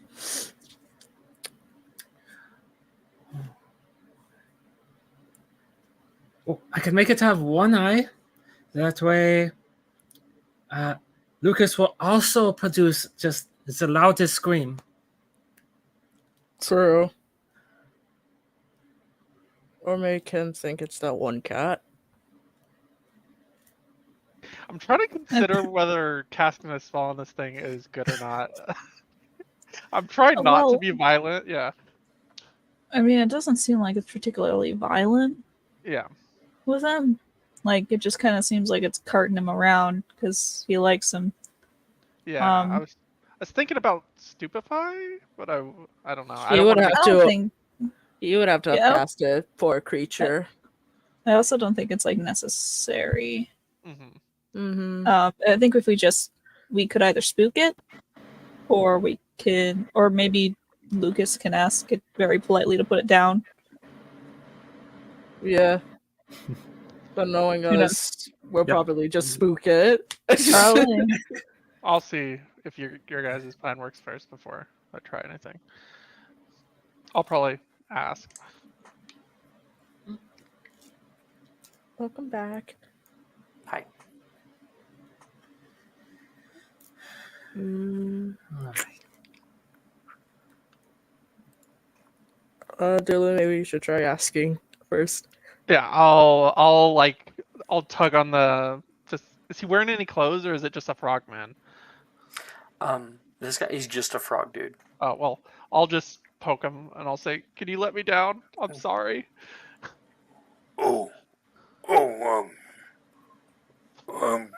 I'm sorry. And he releases you down toward the ground. I've just been trying to find a friend.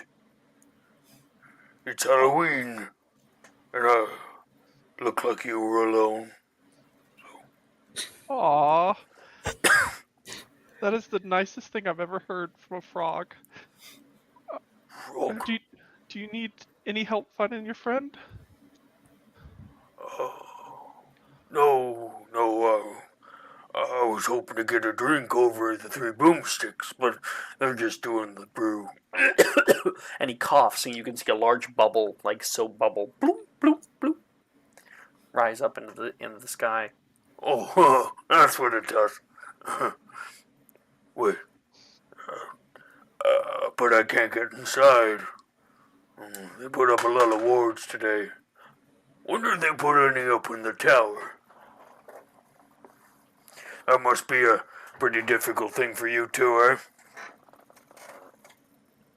eh? Yeah.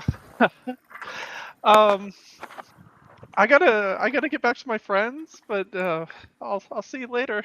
Oh, you have friends. Oh, alright. You can. Lucas doesn't know what to say. He'll leave.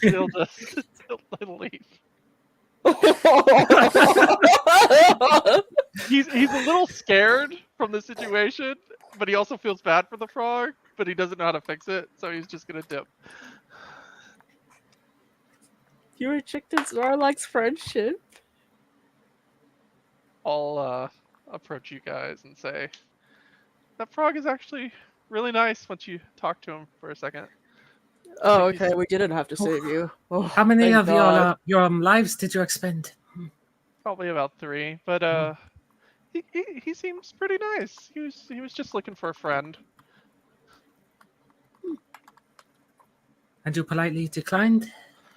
Oh, he was I don't know. He was looking for like companionship for the night, Oh. and I didn't know how to. Oh. Not like that. No, like friendship, like someone to hang out with. Lucas, did you see the volcanoes over there? Billy is running down the street, and she's trying to get a look at him as he's walking away.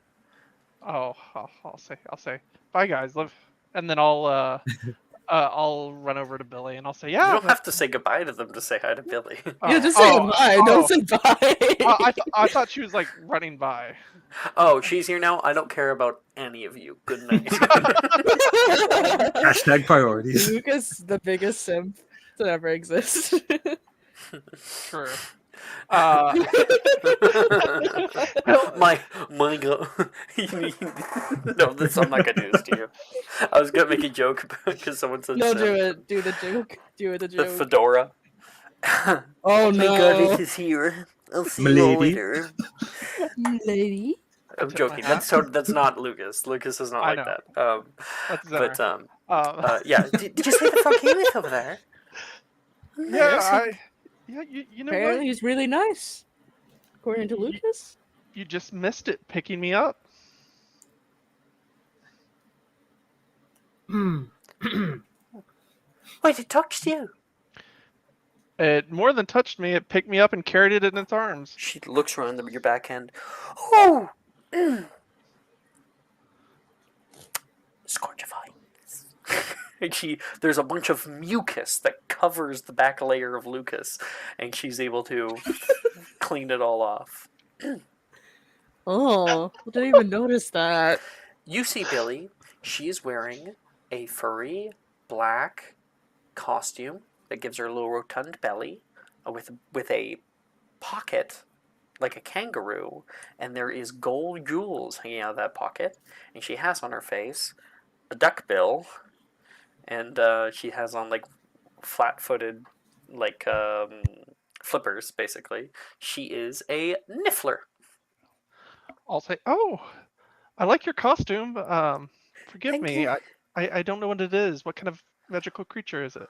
Oh, they are a little bit more rare nowadays, I suppose. But they're called nifflers. They used to be all over the valley, and then some poachers ended up killing off the lot of them to try to get to their stuff. They really like shiny things, and they're terribly difficult to spot. Unlike myself. Well, did you make it yourself? I almost didn't recognize you till I saw your robe sticking out the back.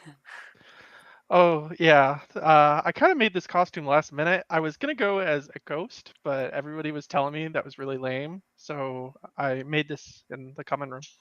I think I would have preferred the ghost, to be honest. I think you made the right choice. I like to see you, little cat upstanding gentleman. Isn't that right, Ollie? Ollie will kind of like look back to the group where he's just been kind of watching people go by. Yeah, he says kind of like he wasn't really paying attention to the conversation. Looks like you guys are all going somewhere. I was just meeting up with Saoirse and Juniper. We're gonna go walking around. Well, I could join you guys if you're looking for another. I don't want to take you away from your friends. Oh, we were all planning to split up and do our own thing anyway, so. Yeah, I was planning on hanging out with the 3 broomsticks. It's quite crazy in there. We're heading off to do the carving pumpkin. Oh yeah, I'll join you guys with doing that. I've never done that before, so excited to try. And she says, well, then this way. I'll say Mr. Cat. I'll say take my paw. She will. Take my paw? What the fuck?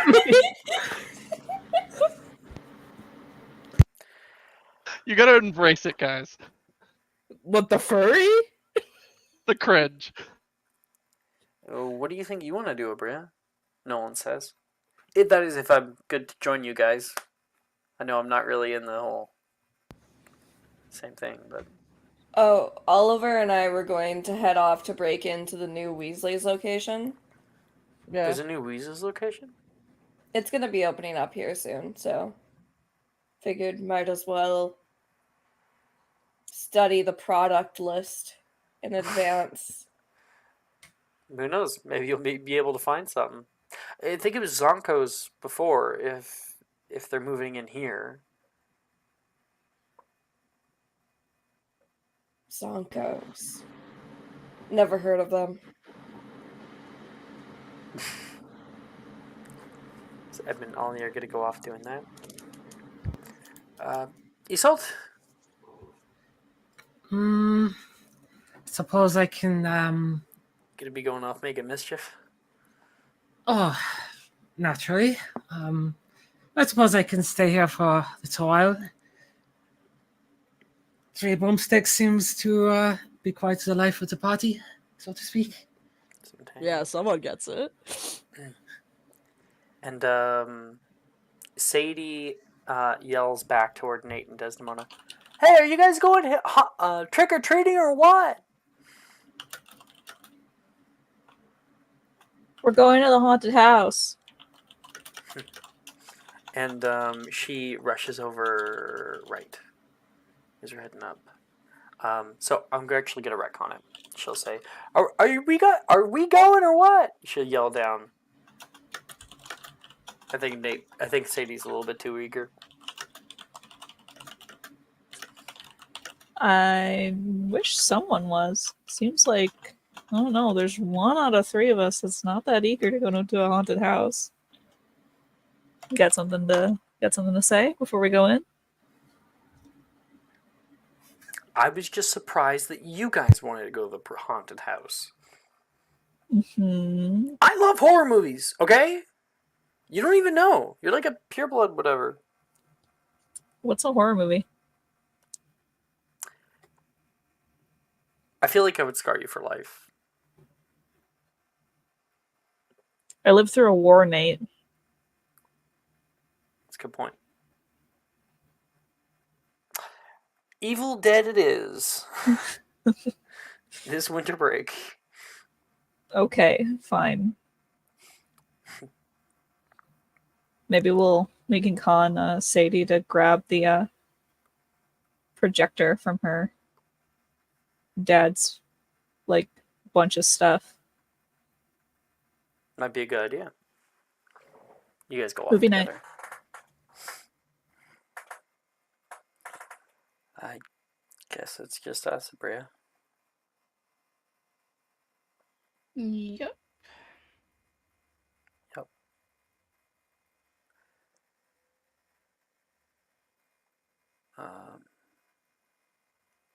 I heard that the Honeydukes is having a sale on for chocolate frogs. Aren't they your favorite? Yeah. My dad didn't send me an allowance though, so. A rare opportunity where I get to spend on you. With like arches and eyebrow. Come on. Alright. We can go together. You guys move up the high road. And an ad turned on. Okay. You guys head past the artisanal gardens. The starlit stage house is putting on some different stuff. You pass by Hengist Square, and on the right, you find Honeydukes, a large, colorful store. The interior is flooded with students right now, and there is a kind of gaudy black and white tile with this lime green color from all over. Bunch of different candies and boxes and bags are lay on shelves, and in the middle of aisles, there's different displays with Bertie Bott's Every Flavor Bean Fountain and a self-serve candy floss machine. And you can see that currently, with any purchase of of 8 sickles or more, there is a free chocolate frog. Mm. Ooh, ice mice. Nolan kind of feels over and grabs one. These are one of my favorite. They always made my dad freak out. I don't really know why. You look inside of it, and there is a fully frozen mouse. Mhm. Oh, sorry. I'm sorry. You're good. Damn it. No, never mind. What's the other one? Sugared butterfly wings. These are always my favorite. Nolan pulls out one, and you can see little structures, like crystalline structures, they have created them. They kind of look like they're made out of bismuth. Cute. I'm gonna get 2 of these. Okay. I'll probably get a couple licorice ones. Licorice ones. You like those? From time to time. What about exploding bonbons? I do enjoy those. However, I am trying to be better. He puts it And back. things that are explosive are not conducive to my recovery. Yeah, you probably want to go like easy on yourself. You're soft and delicate like porcelain, Wilfred says, coming up on your right hand side.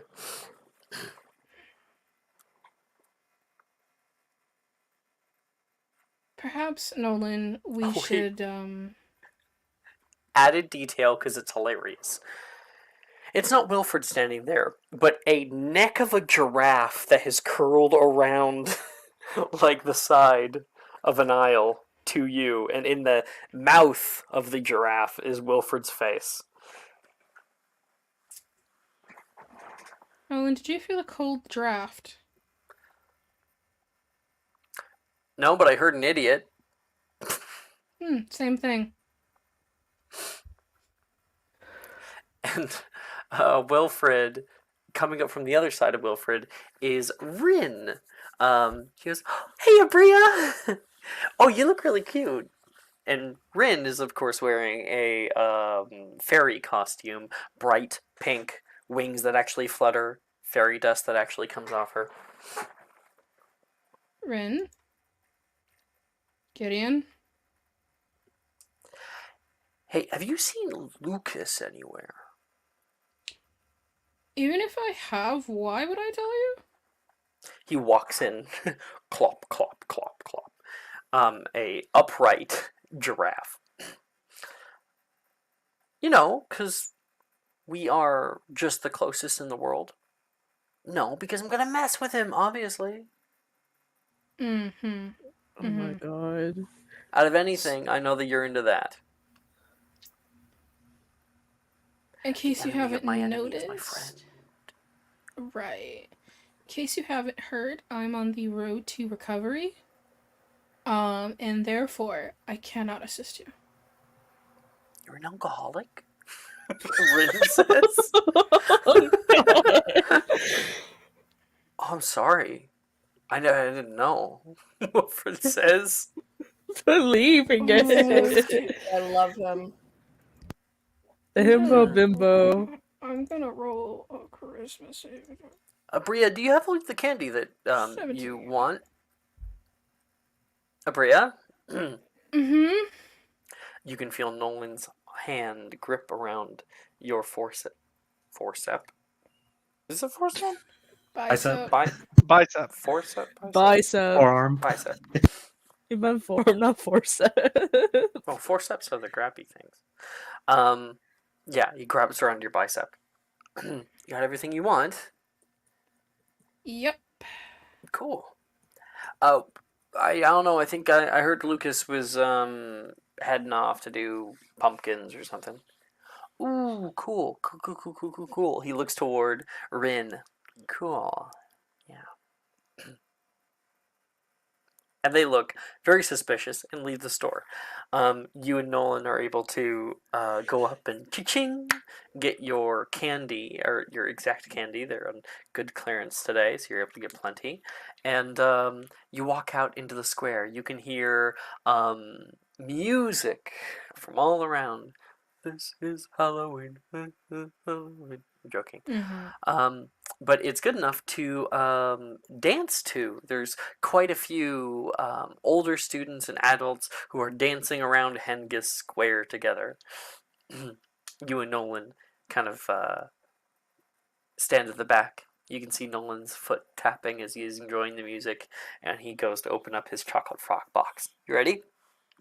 Yeah. You okay? I'm great. You know what I really love? When you lie to me. I'm so glad that we have that understanding. Do you also understand that I was being sarcastic and I actually hate it when you lie to me and you should stop immediately? Oh my god, Maya got a gold card. You got a gold card? You sure did. 69. 69. highlight of my entire life. My only purpose has been this exact moment. Is this He being got donated to Gideon the Crumb. group Chocolate Frog tracker, Abria? Or Yes. okay, wonderful. I have the document open. Hey, look who I got. Hmm? It's a great day for motorcar racing. Gideon Crumb. He has like the thickest Scottish accent I think I've ever heard. Luckily, he just plays the bagpipes. A bagpipe player. That gets you on a chocolate frog. Nice to know. Why, are you going to pick it up? I already play a single instrument. I don't need to play anymore. He hands you the card. Alright. Are you adding this to our collection? Well, as long as you're going to say thank you. Thank you. Thank you, Nolan. You're the best. Don't know where I'd be without you. Mm-hmm. We'll see. After I open mine, that'll determine what I say to you. You kind of like chuckle and put the card away, and in the corner of your eye, there's a little yellow flash. You turn back and you can see Nolan completely nonchalant, tucking his stave under his arm, under his armpit. So I'm gonna open mine, and then maybe, if you want me to be honest, you should return the favor.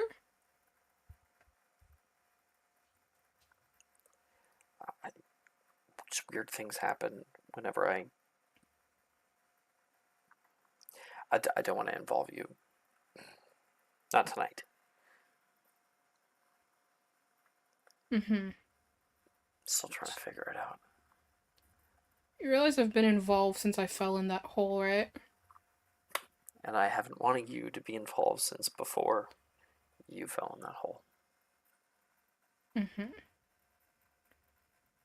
Well, luckily for us both, my involvement is up to me and me alone. So either I'm gonna find out through you, and you're gonna let me help you, or I'm gonna find out on my own, and I'll help myself. Okay. I can't really argue with that. You did save my life, so. I did. I've been getting things for days. Some kind of warning that something's gonna happen. Something scary with the village, and I can't figure out what. And I feel like there's something I've been missing. And I'm hoping that just by going through the day normally, I might be able to see it.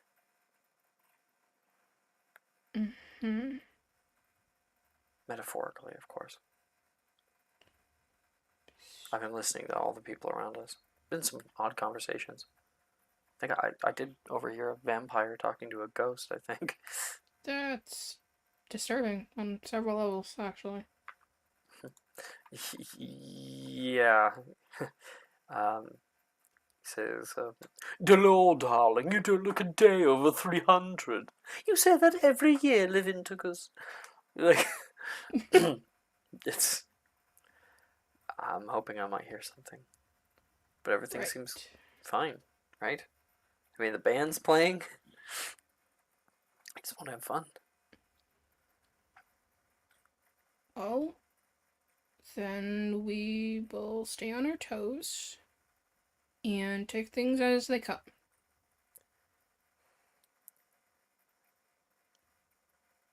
Should really be more honest with me. Okay, about then. those kinds of things. Do you want to dance?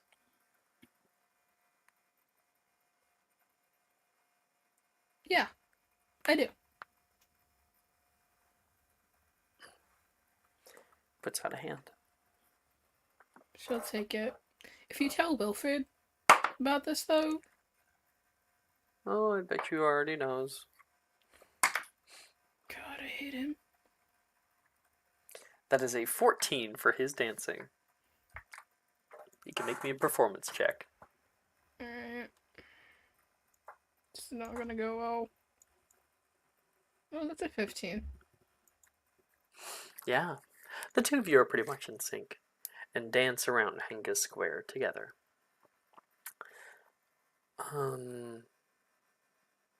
Ollie, Edmund, what were you guys doing again? Oliver and Edmund are going to the shop that was formerly known as Zonko's. Weasley Wizard Weezes. It's like Prince. The artist formerly known as Prince. Exactly. All right. As your friends head off toward the Three Broomsticks, in Weasley Wizard Wheezes, or rather, what's about to be, because there's signs covering the like curved windows outside that say Weasley Wizard Wheezes coming soon. You can see the place where the old Zonko's sign has been removed. And there is paper on the inside of the windows, so you can't really see inside very well.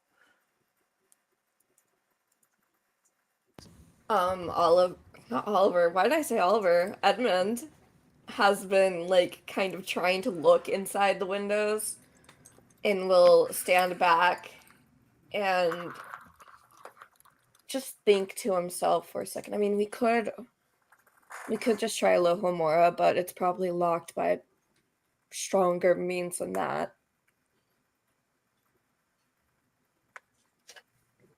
I'll kind of look to Edmund before kind of staring at the building.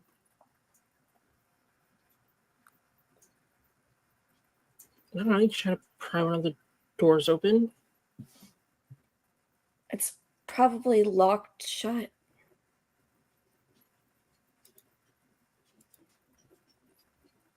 It's not like it'll look at you, like give you a hard stare. Use your strength. I can't just call upon that shit.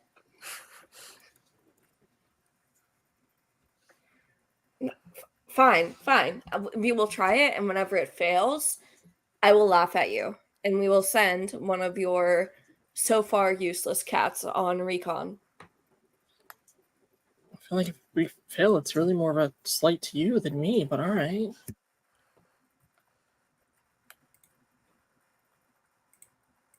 Shut up.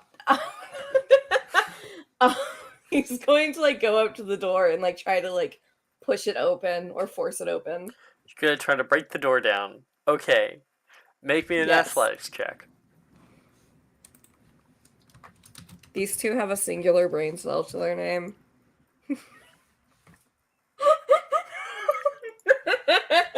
Natural 1. Oh, you're a terrible werewolf. God. You're terrible at It's this. cosmic. Edmund's It's like, cosmic. Stand back. I have this. You know, you take a few, you go to like the other side of the road there, make sure no one's coming, and then 3, 2, 1! You just go like running full sprint toward it, and then leaps to the side, shoulder first, and BAM! Ow! Shit! Fuck! God! Oh, that looked like it. Are you alright? Fucking God, I think I sprained my shoulder or some shit. Oh my God. Oh, are you alright? Coming down the road, Zorlok. Took a bit of a tumble there. I think I might have a concussion. Oliver, explain. Yeah, we were trying to get inside. We work here, but we left our keys inside. Well, I don't care. That's fair. I don't think he's a fucking snitch. I don't. Here, let me help you up, little werewolf. I don't know that story.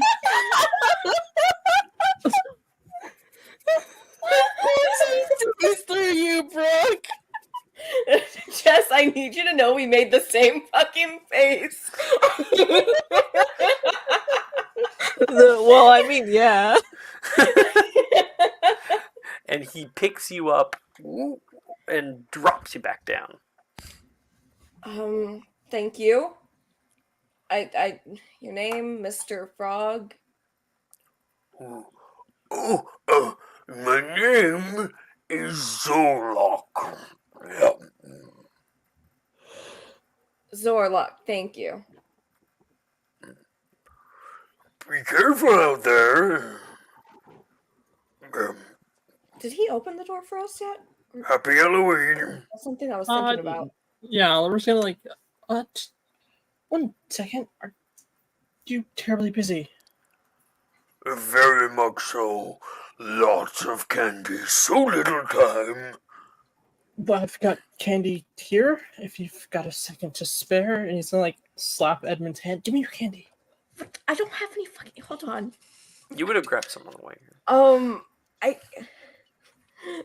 I think it's funnier if I take out the moon seed poison.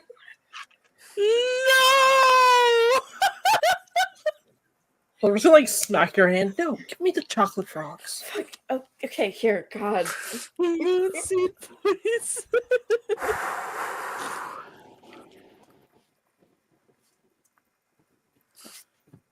We've got chocolates. If you could help us out. Make a persuasion check.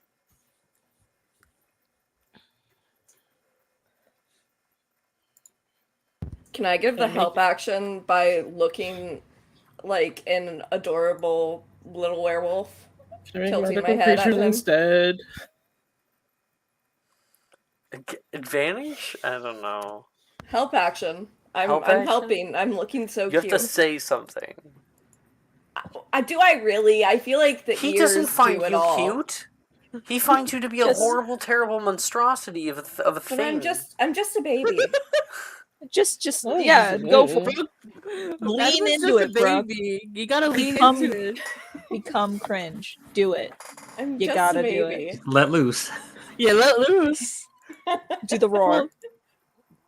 I did it wrong. What if I bark at him? Like, Barking at this man. just go, Do the roar.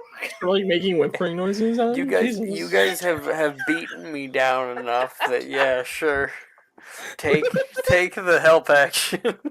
Wait, can I also roll magical creatures? What? Just separately?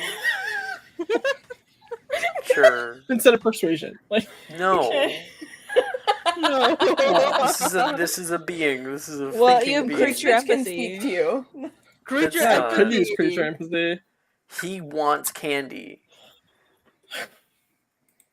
You got advantage Fucking though, roll Mara. it. You got advantage. I have to like open my sheet. It wasn't open. There you go. There we go. You There we don't even go. have expertise. You have fucking expertise and you're begging for the help action. This is I don't fucking know, like, you needed it. people. Yeah. Okay. So.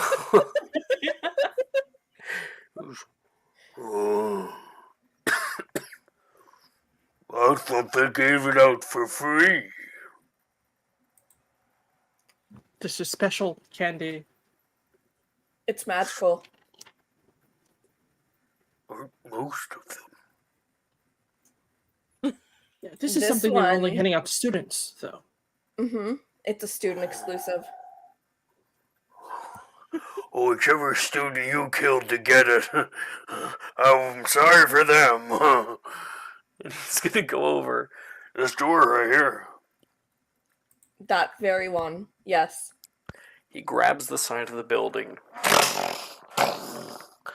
and kicks in the door.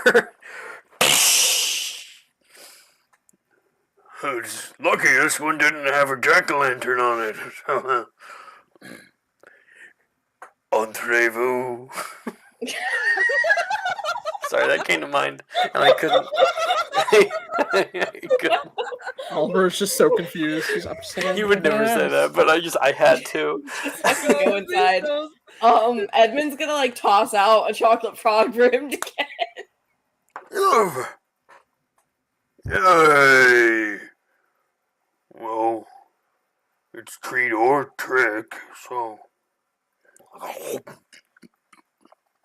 We just keep using it. Because he knows it's a chocolate frog. He knows what they are. He's like, oh, this is a regular candy. You tricked me. Yeah. It's trick or treat. It's trick or treat, so. Fair Guess it's enough. fine to get both. He's so precious. He is. Edmund's going to like duck into the shop really quick. He's so precious. Whatever students you ate to get those costumes. He legitimately thinks that. Well, he thinks Ollie is an old woman, and he thinks that Edmund is a werewolf for all the wrong reasons. I mean, yes, but also It's like you don't like show your math, but you show it and the math is wrong, but the answer is right. I can't.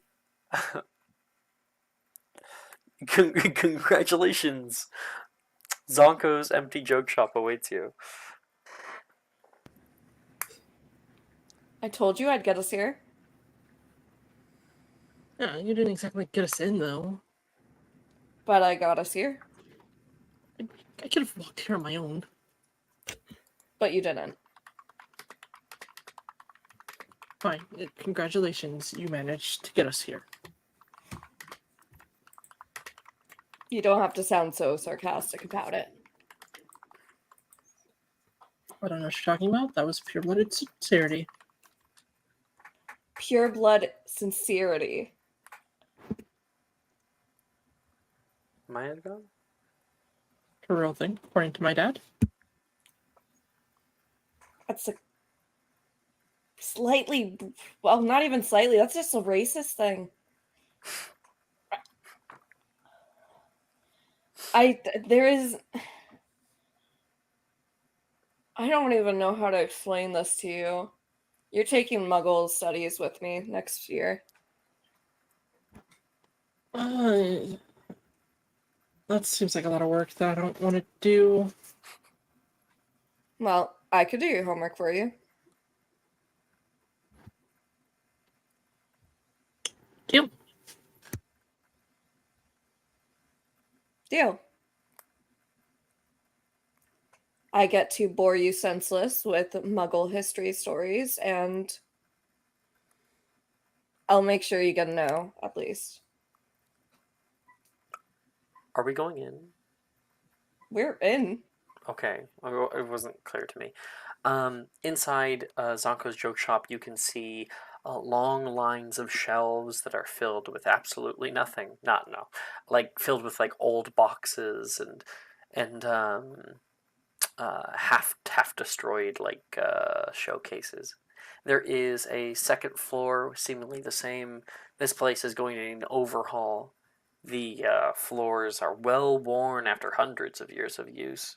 And the old cash register is open inside, nothing left. But there's lots of little things that you might be able to pick through and find in here. Oh, over the doorway, you can see something that's fucking terrifying. Ollie, were you being honest about clowns?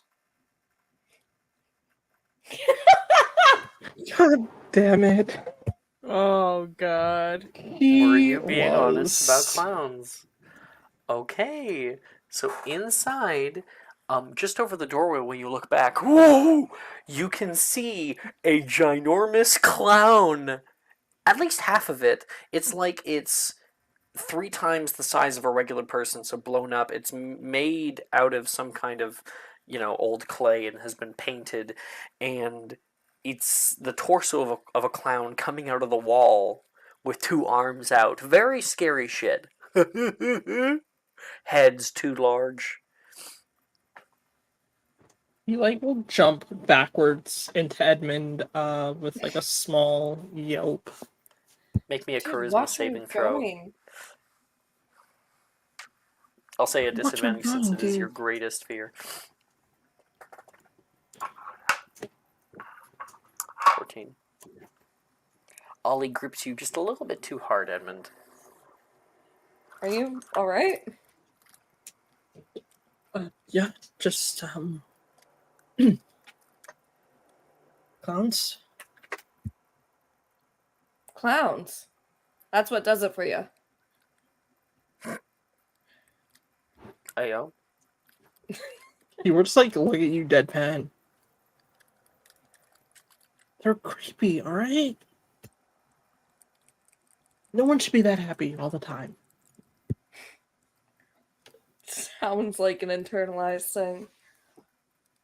And they're always like trying to give you stuff. No, I don't want balloon animals or paper boats.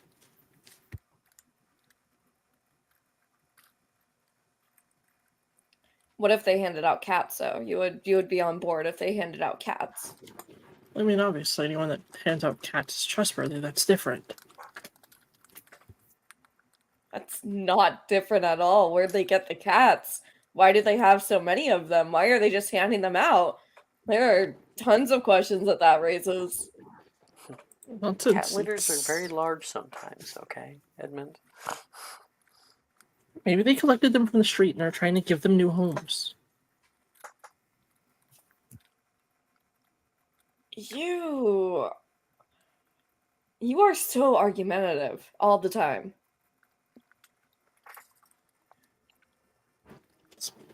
Because I'm normally right.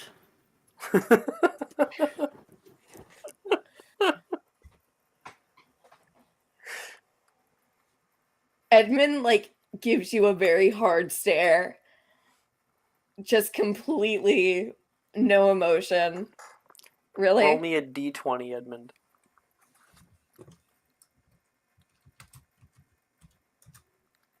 Two. Laying in front of you on the countertop of one of the shelves, you can see a thing that says, fanged frisbee, and there's a little image that shows the frisbee with when you throw it to somebody, once it comes over toward their hand, it's like teeth come out and begin to spin rapidly to scare the opponent. That sounds so dangerous. He is like putting that in his bag. Oh, I thought you were gonna throw it at Ollie, but okay, that's fine. Oh, I mean, I wasn't going. I thought the to. same. No, it's all good. It's all good. I was thinking about it, but then I was like, no, That's I just- don't really. Yep. That's just why I interrupted you. Continue. Then I guess Ollie, roll me a d20. We'll just get it over with. God, where is my Discord? Jesus.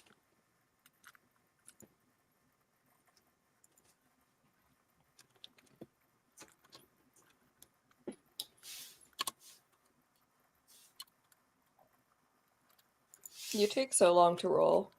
I was not in Discord. That's all. 1 billion. I also rolled a years. 2. Why don't you roll another one? Let's give you not the same thing. Mara, you Mara.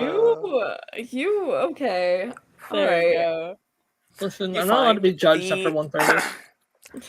The tickling stick. That just sounds wrong in all the wrong way. Probably why it was left here and abandoned with Zonko's show shop, because it is a stick with a tiny hand at the end, but the hand goes like this. Ew. I'm poking Edmund with that stick. I don't know.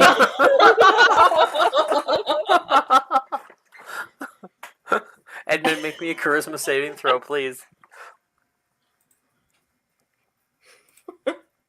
Just like the thought of that is so fucking gross. It's the worst. It is, it really is. It's just a tiny hand.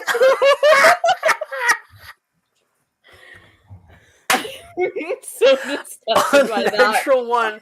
Edmund, the moment you are touched with it, uncontrollable tickling. Sorry, that was probably too loud.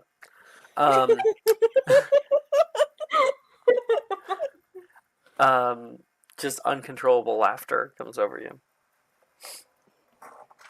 Get that thing away from me. That is so fucking weird. He's like going to try to reach out to grab it. Oh, come on, live a little. Oliver like continues to poke him with it. Contest athletics check really quick to see if Edmund's able to take it away from Ollie and use it on him. Oh shit! You bitch! You fucking bitch! Fuck. Take that. Oh my god. And in this totally hetero scene, Ollie tickles Edmund unceasingly in the abandoned Zonko's joke shop. At some We're point, gonna Edmund's just going to start swinging. We're gonna fade from that scene, I guess. And if one of you wants to find a very special game, you can. It's up to you. Absolutely. Cool. Maybe that'll be next session or something. Mateo and Isolt, you guys headed off to the Three Broomsticks. Here you can see so many different patrons that have covered the inside. There is wooden panels that are quaint. There is like a wreath put over the mantelpiece with a goat's head, like goat's skull, that's over top of it. There is a bar that you can see Madame Rosmerta herself is running around and giving off little butter beers, and people are ordering specialty drinks today. 1 second. Okay.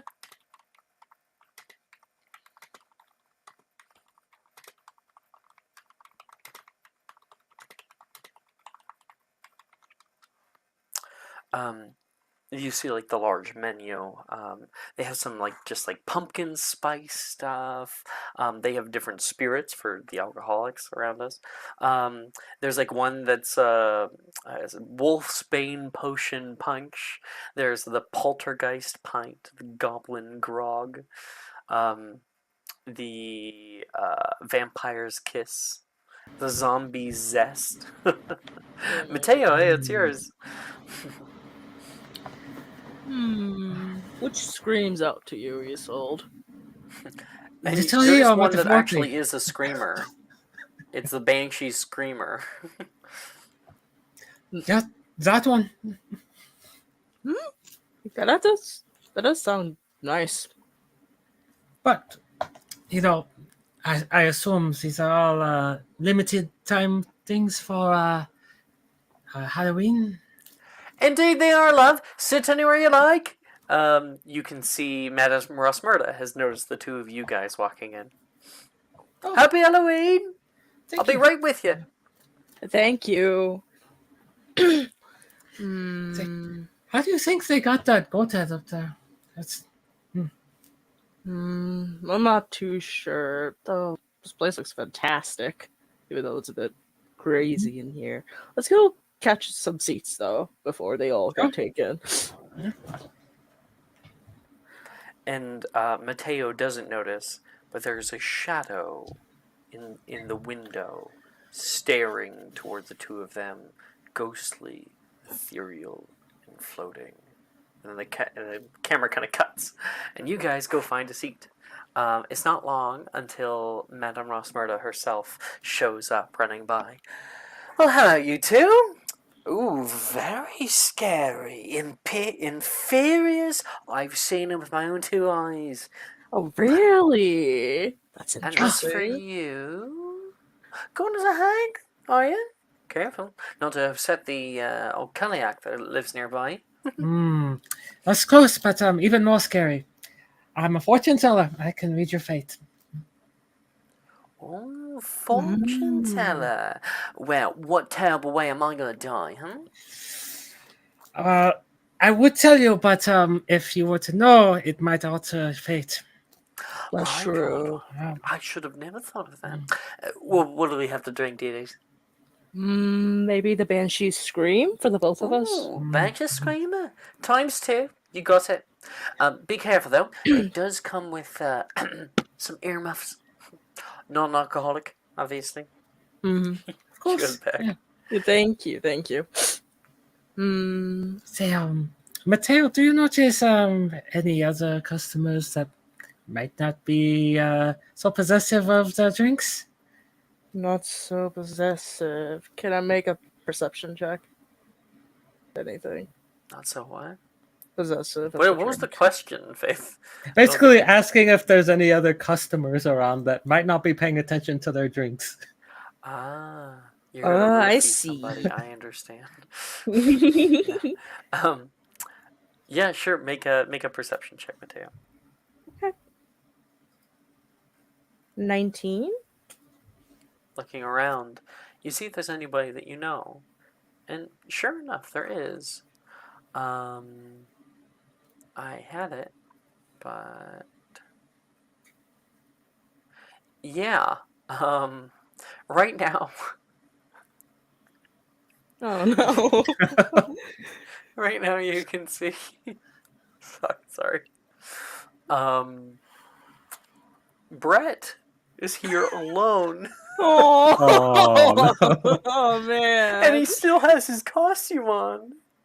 And he's trying to enjoy this cool thing with like a weird bendy straw. And he's having trouble with it because his costume is a self-portrait. So he has an actual portrait that he drew and then cut the face out of, and his face is in that. He's like trying to get his arms around to pick it up. Well, Brett's right over there. If you want to scare him out of his pants. Would you like to try something? Yeah. All right. I'm going to need you to hold his attention for approximately, give or take 18 seconds. Okay. Oh, Brett! Hey! You yell off, Brett, hey, huh?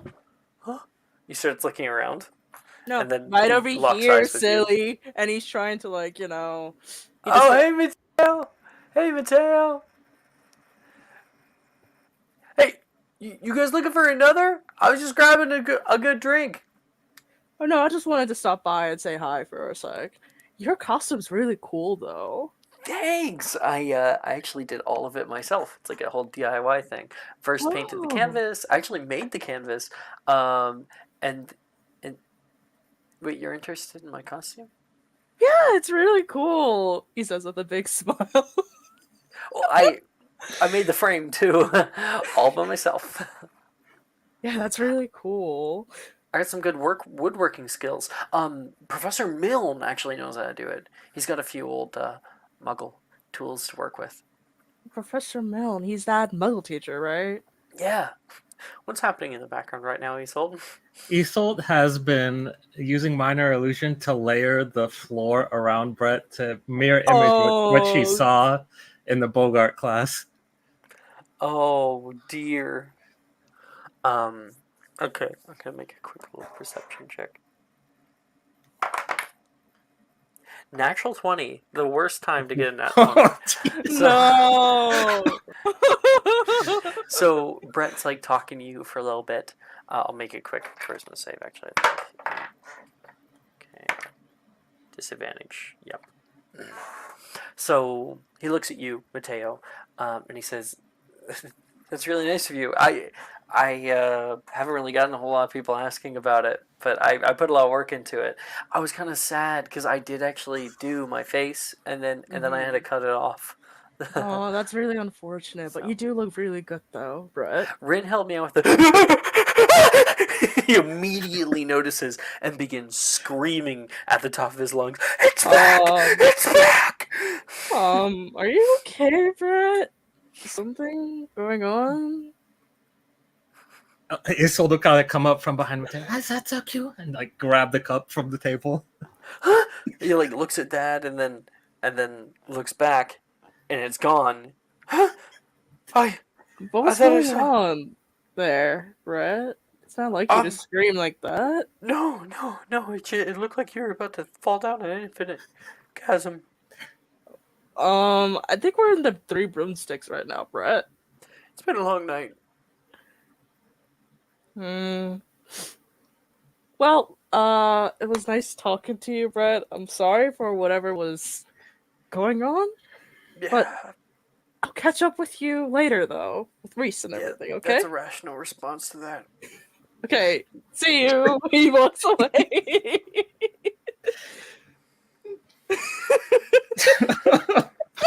Guess it's can't make friends anywhere, Brett. my next character is just going to be friends with Brett. That guy goes through way too much. Shadowing so much. Oh, He's a good character. yeah. So what did when you you get? go when you turn back to your seats, you can see hovering in front of the table is a ghostly figure, black drapery that is floating around, hovering about a few feet above the ground. Mateo Alcaraz. And it begins to turn around. Can I make a charisma save? Yeah, go ahead.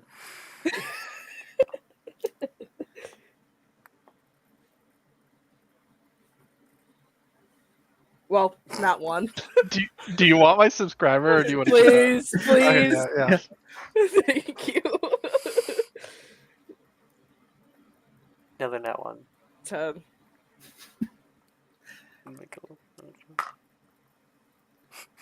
Isolt, convinced this You're is a good, costume, Mateo. is gonna try and lift the hood from the costume. Oh, hey, Reese.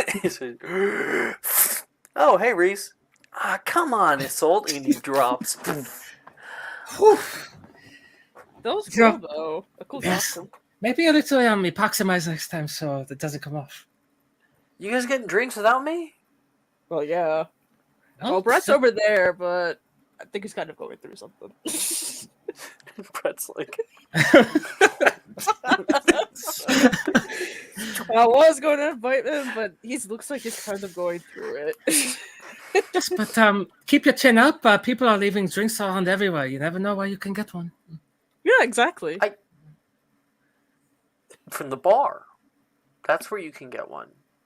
Yeah. You know. One of many places. Yeah. But you could get, like, those fairly fancy drinks from those three dudes over at the other table right there who are being really loud. They're actually not in this version. Really? Damn it. Things are changing. Yeah, I've Okay. changed some stuff. Okay. But Reese comes and sits down. I think I'll just order it normally. Madame! And he yells over and orders. What does he order? Can I get a Fright Night Fizz? Coming right up. It's not long until she comes back and puts down all your drinks for you guys. So, Isolt, I don't know much about you other than what Mateo has told me. I promise you, it's not bad things at all. I promise. Of course, it's a picturesque fairy tale. It's something you read from the books. Of course, yeah.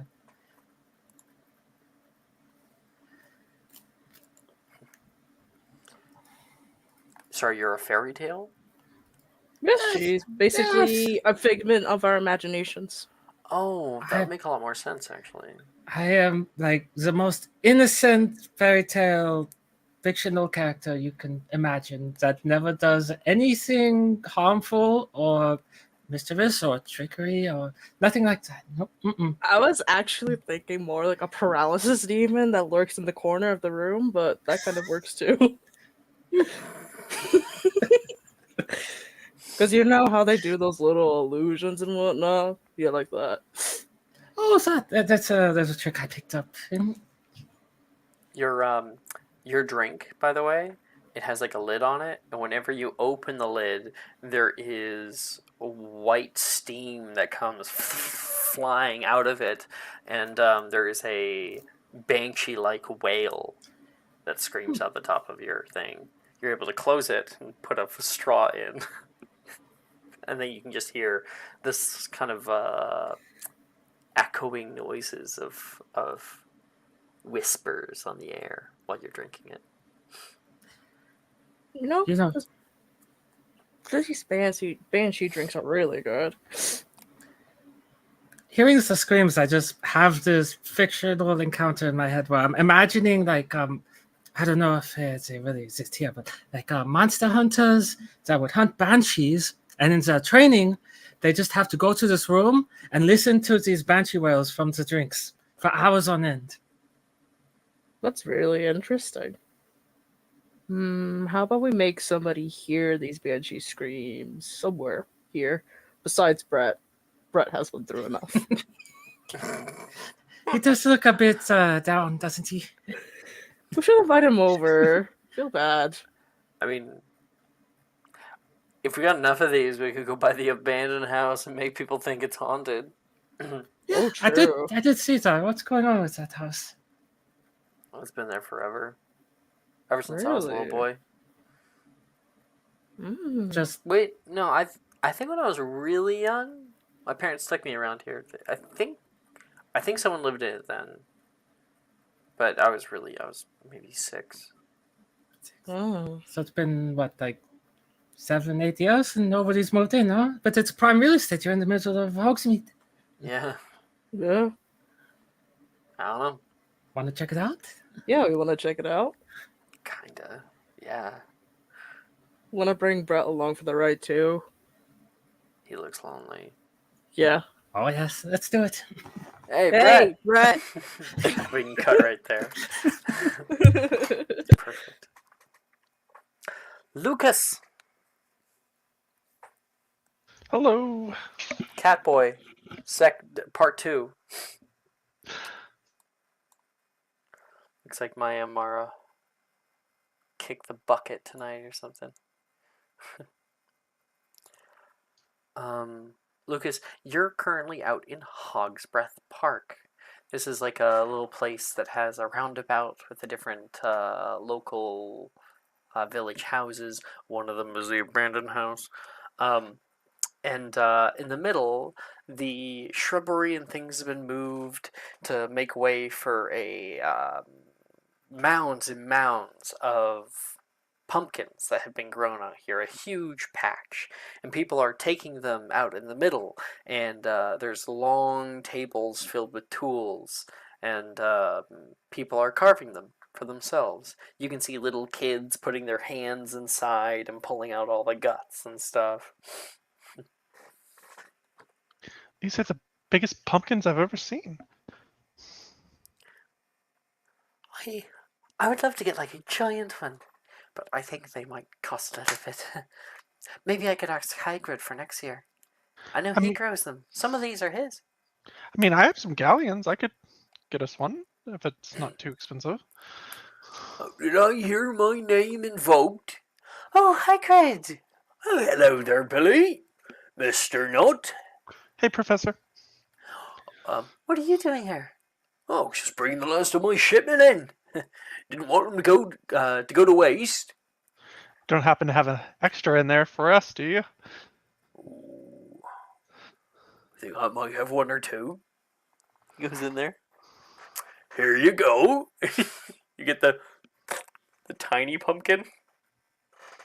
I'll look up also. Oh, thank you, Professor. It's just your size. He's gonna go grab another one.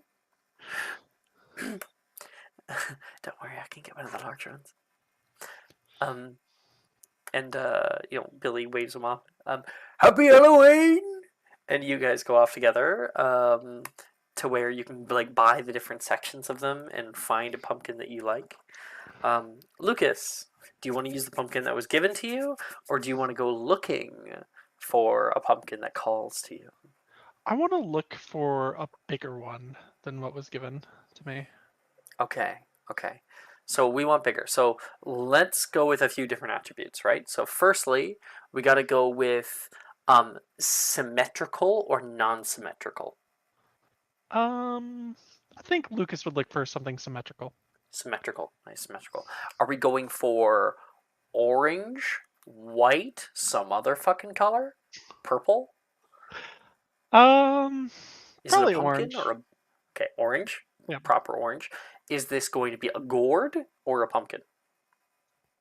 I think a pumpkin is a type of gourd, but you know what I mean. He'll just go with pumpkin.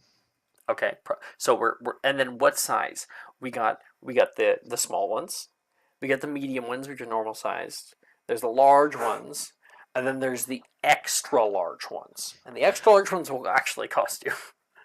I'll just get the large, not the extra large. Sure, you get one of the big ones you can find. Yeah. Make me a perception check to see if you can, or investigation check to see if you can find the best pumpkin. Nat 20. 27. Okay. Instead, you find a huge one, a ginormous one that I won't charge you for the nat 20.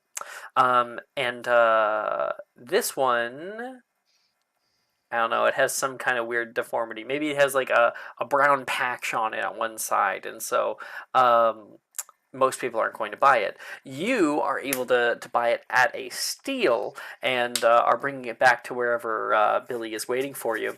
And then you find out that the brown patch was actually just dirt. So you got one for a good price. Yeah, I I'll think yell. that's just dirt, Billy says, cleaning off yours. I can't believe I got this for free. They just handed it to me thinking it was no good. I guess they thought it was like some kind of fungal or something on it. Just so you know, the larger the pumpkin, the bigger the expectations. You know what? There's that forgive me, Frogzilla. What did you call it earlier? Oh, Froghemoth. He was very nice. Yeah. He, at first I was actually pretty scared of him, but he put me down and we had a chat, and he actually seemed really sad. It looked like he was just looking for friends. So I kind of ditched him, to be honest. But now that I'm thinking about it, how about we carve a picture of him and bring it to him? I think he would really like that.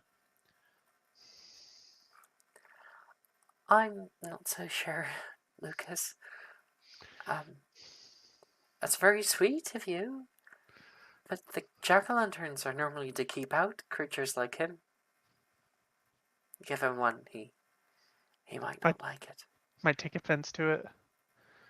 Maybe if it's unlit. Maybe. Okay. Well, I mean, you're the expert, so I'll follow your lead here. You see all these shops out here? They'll have their own jack-o'-lanterns blazing away. Mm-hmm. Sometimes you can see them. Ah, there's one. She points up.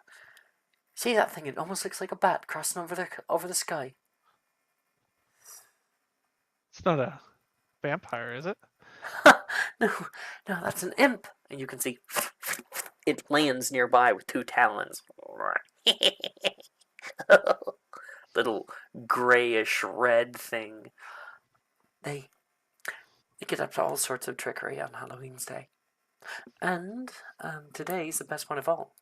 Those kinds of things, they're meant to ward away spirits when made with love. Most of these little guys are terrified of the things. Makes sense. I guess it wouldn't be right to give the frog guy a pumpkin then. What do you think we should carve? I think we should just get started. At least with pulling out the insides, because that's going to take forever. With the size of this thing, yeah, it's going to be a job in itself. All I got was a little pumpkin. Maybe I'll keep him.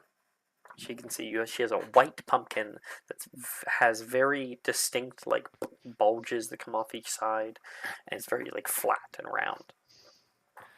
It's a unique pumpkin. Something to remember. You guys get to work. Pulling out the larger tools, or maybe you and Gorgio some of the smaller tools, and like you and Billy are holding onto a knife, and like, hey, you pull up, oh, and it's like a saw to cut off the top haft, and then the two of you together work on getting it off, and then she's like, step back, locomotor, and it begins to rise up, and she's able to pull it off, and it's just filled into the brim in the middle with guts.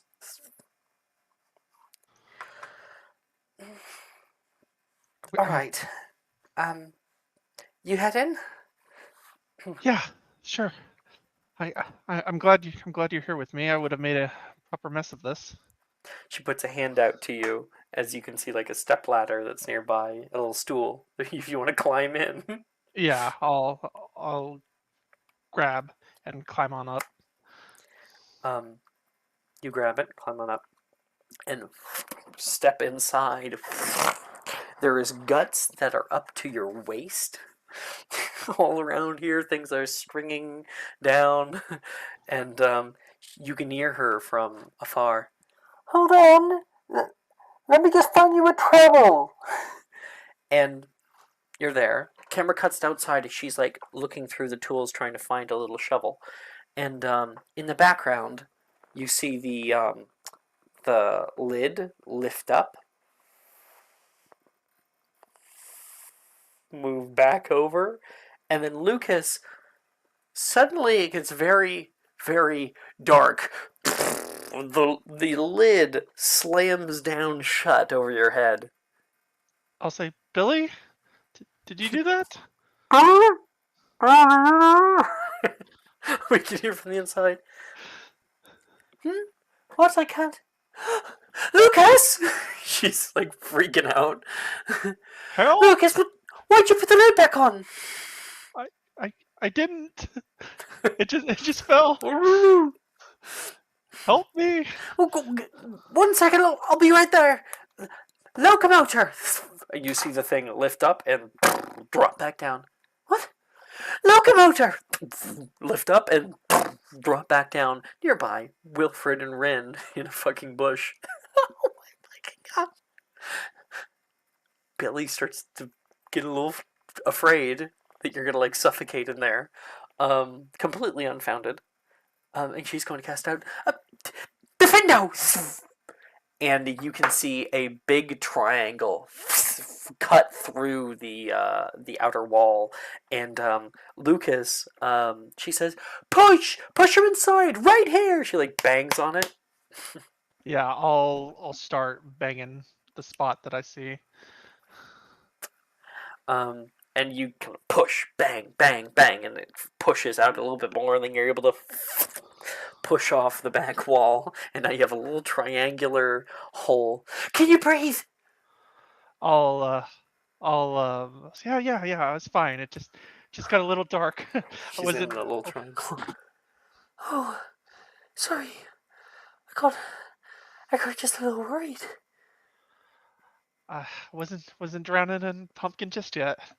I didn't put the lid on, I swear. Oh no, I trust you.